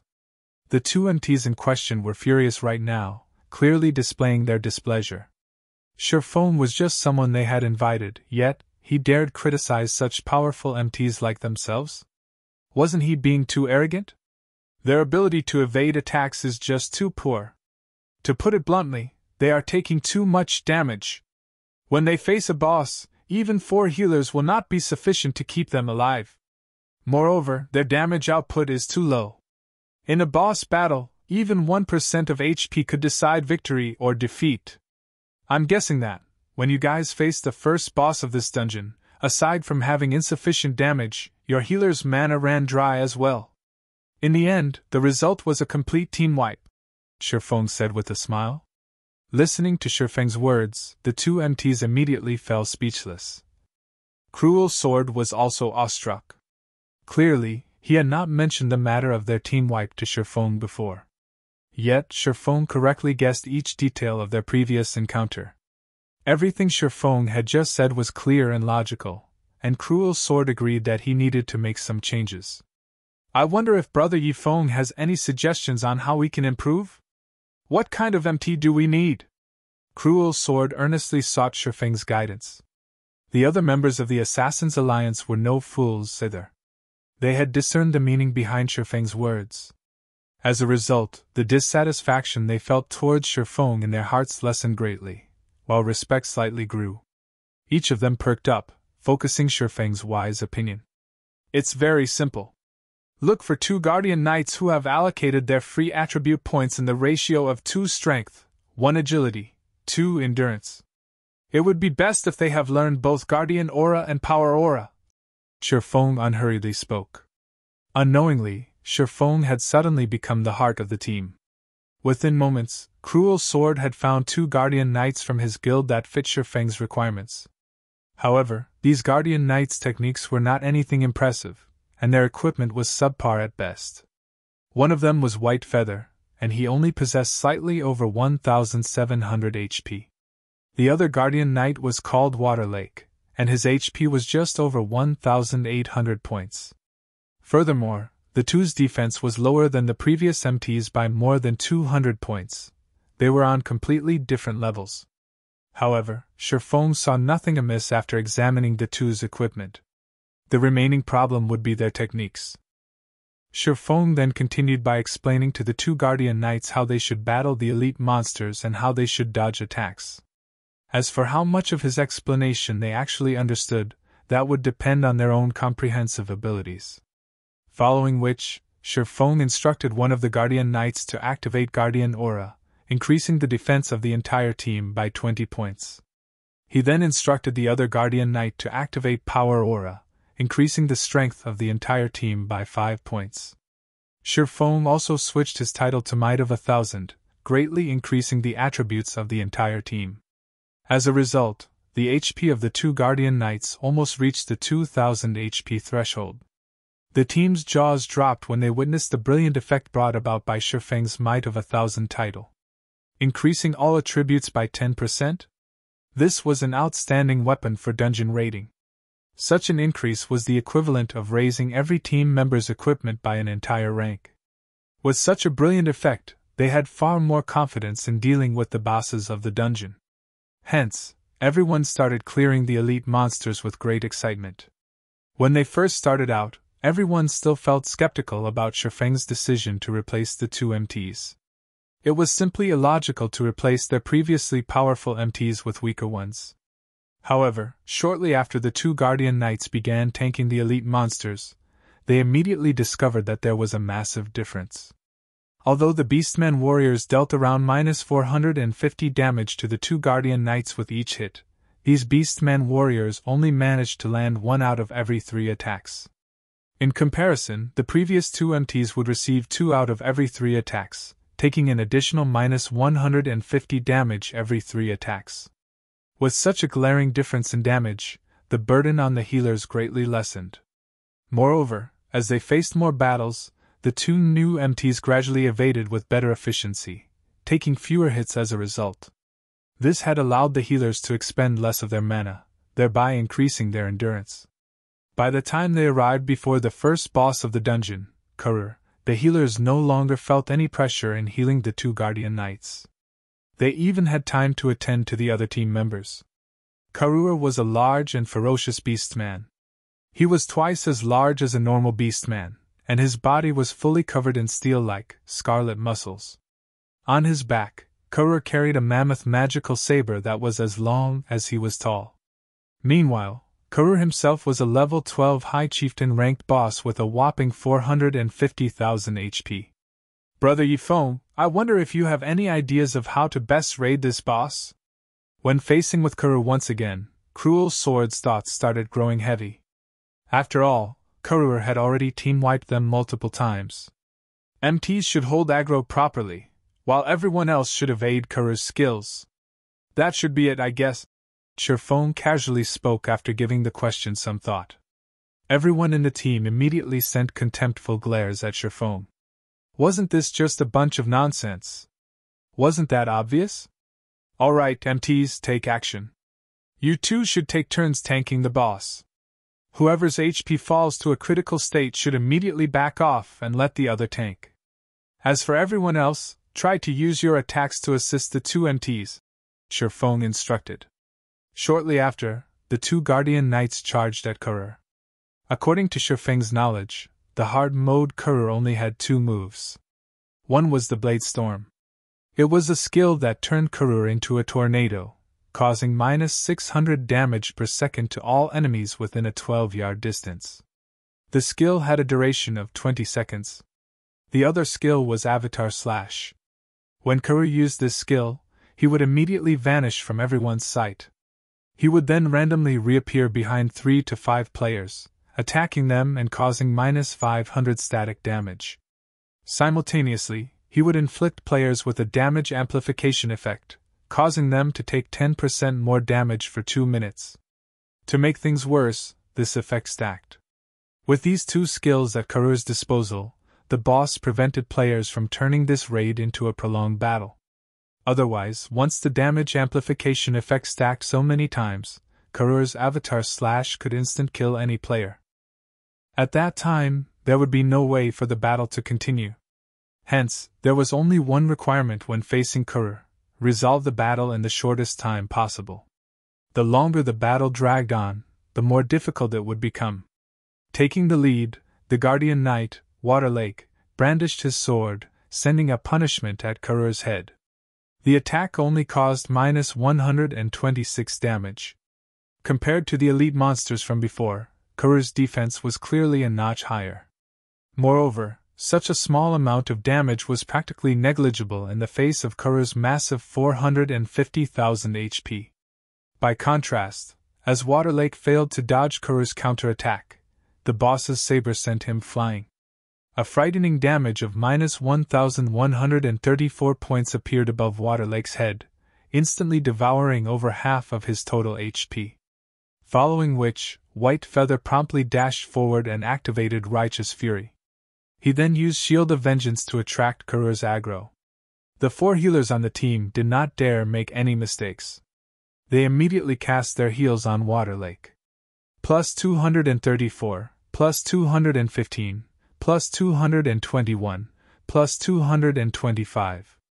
A cleric then released an instant cast skill, Recover, on Waterlake.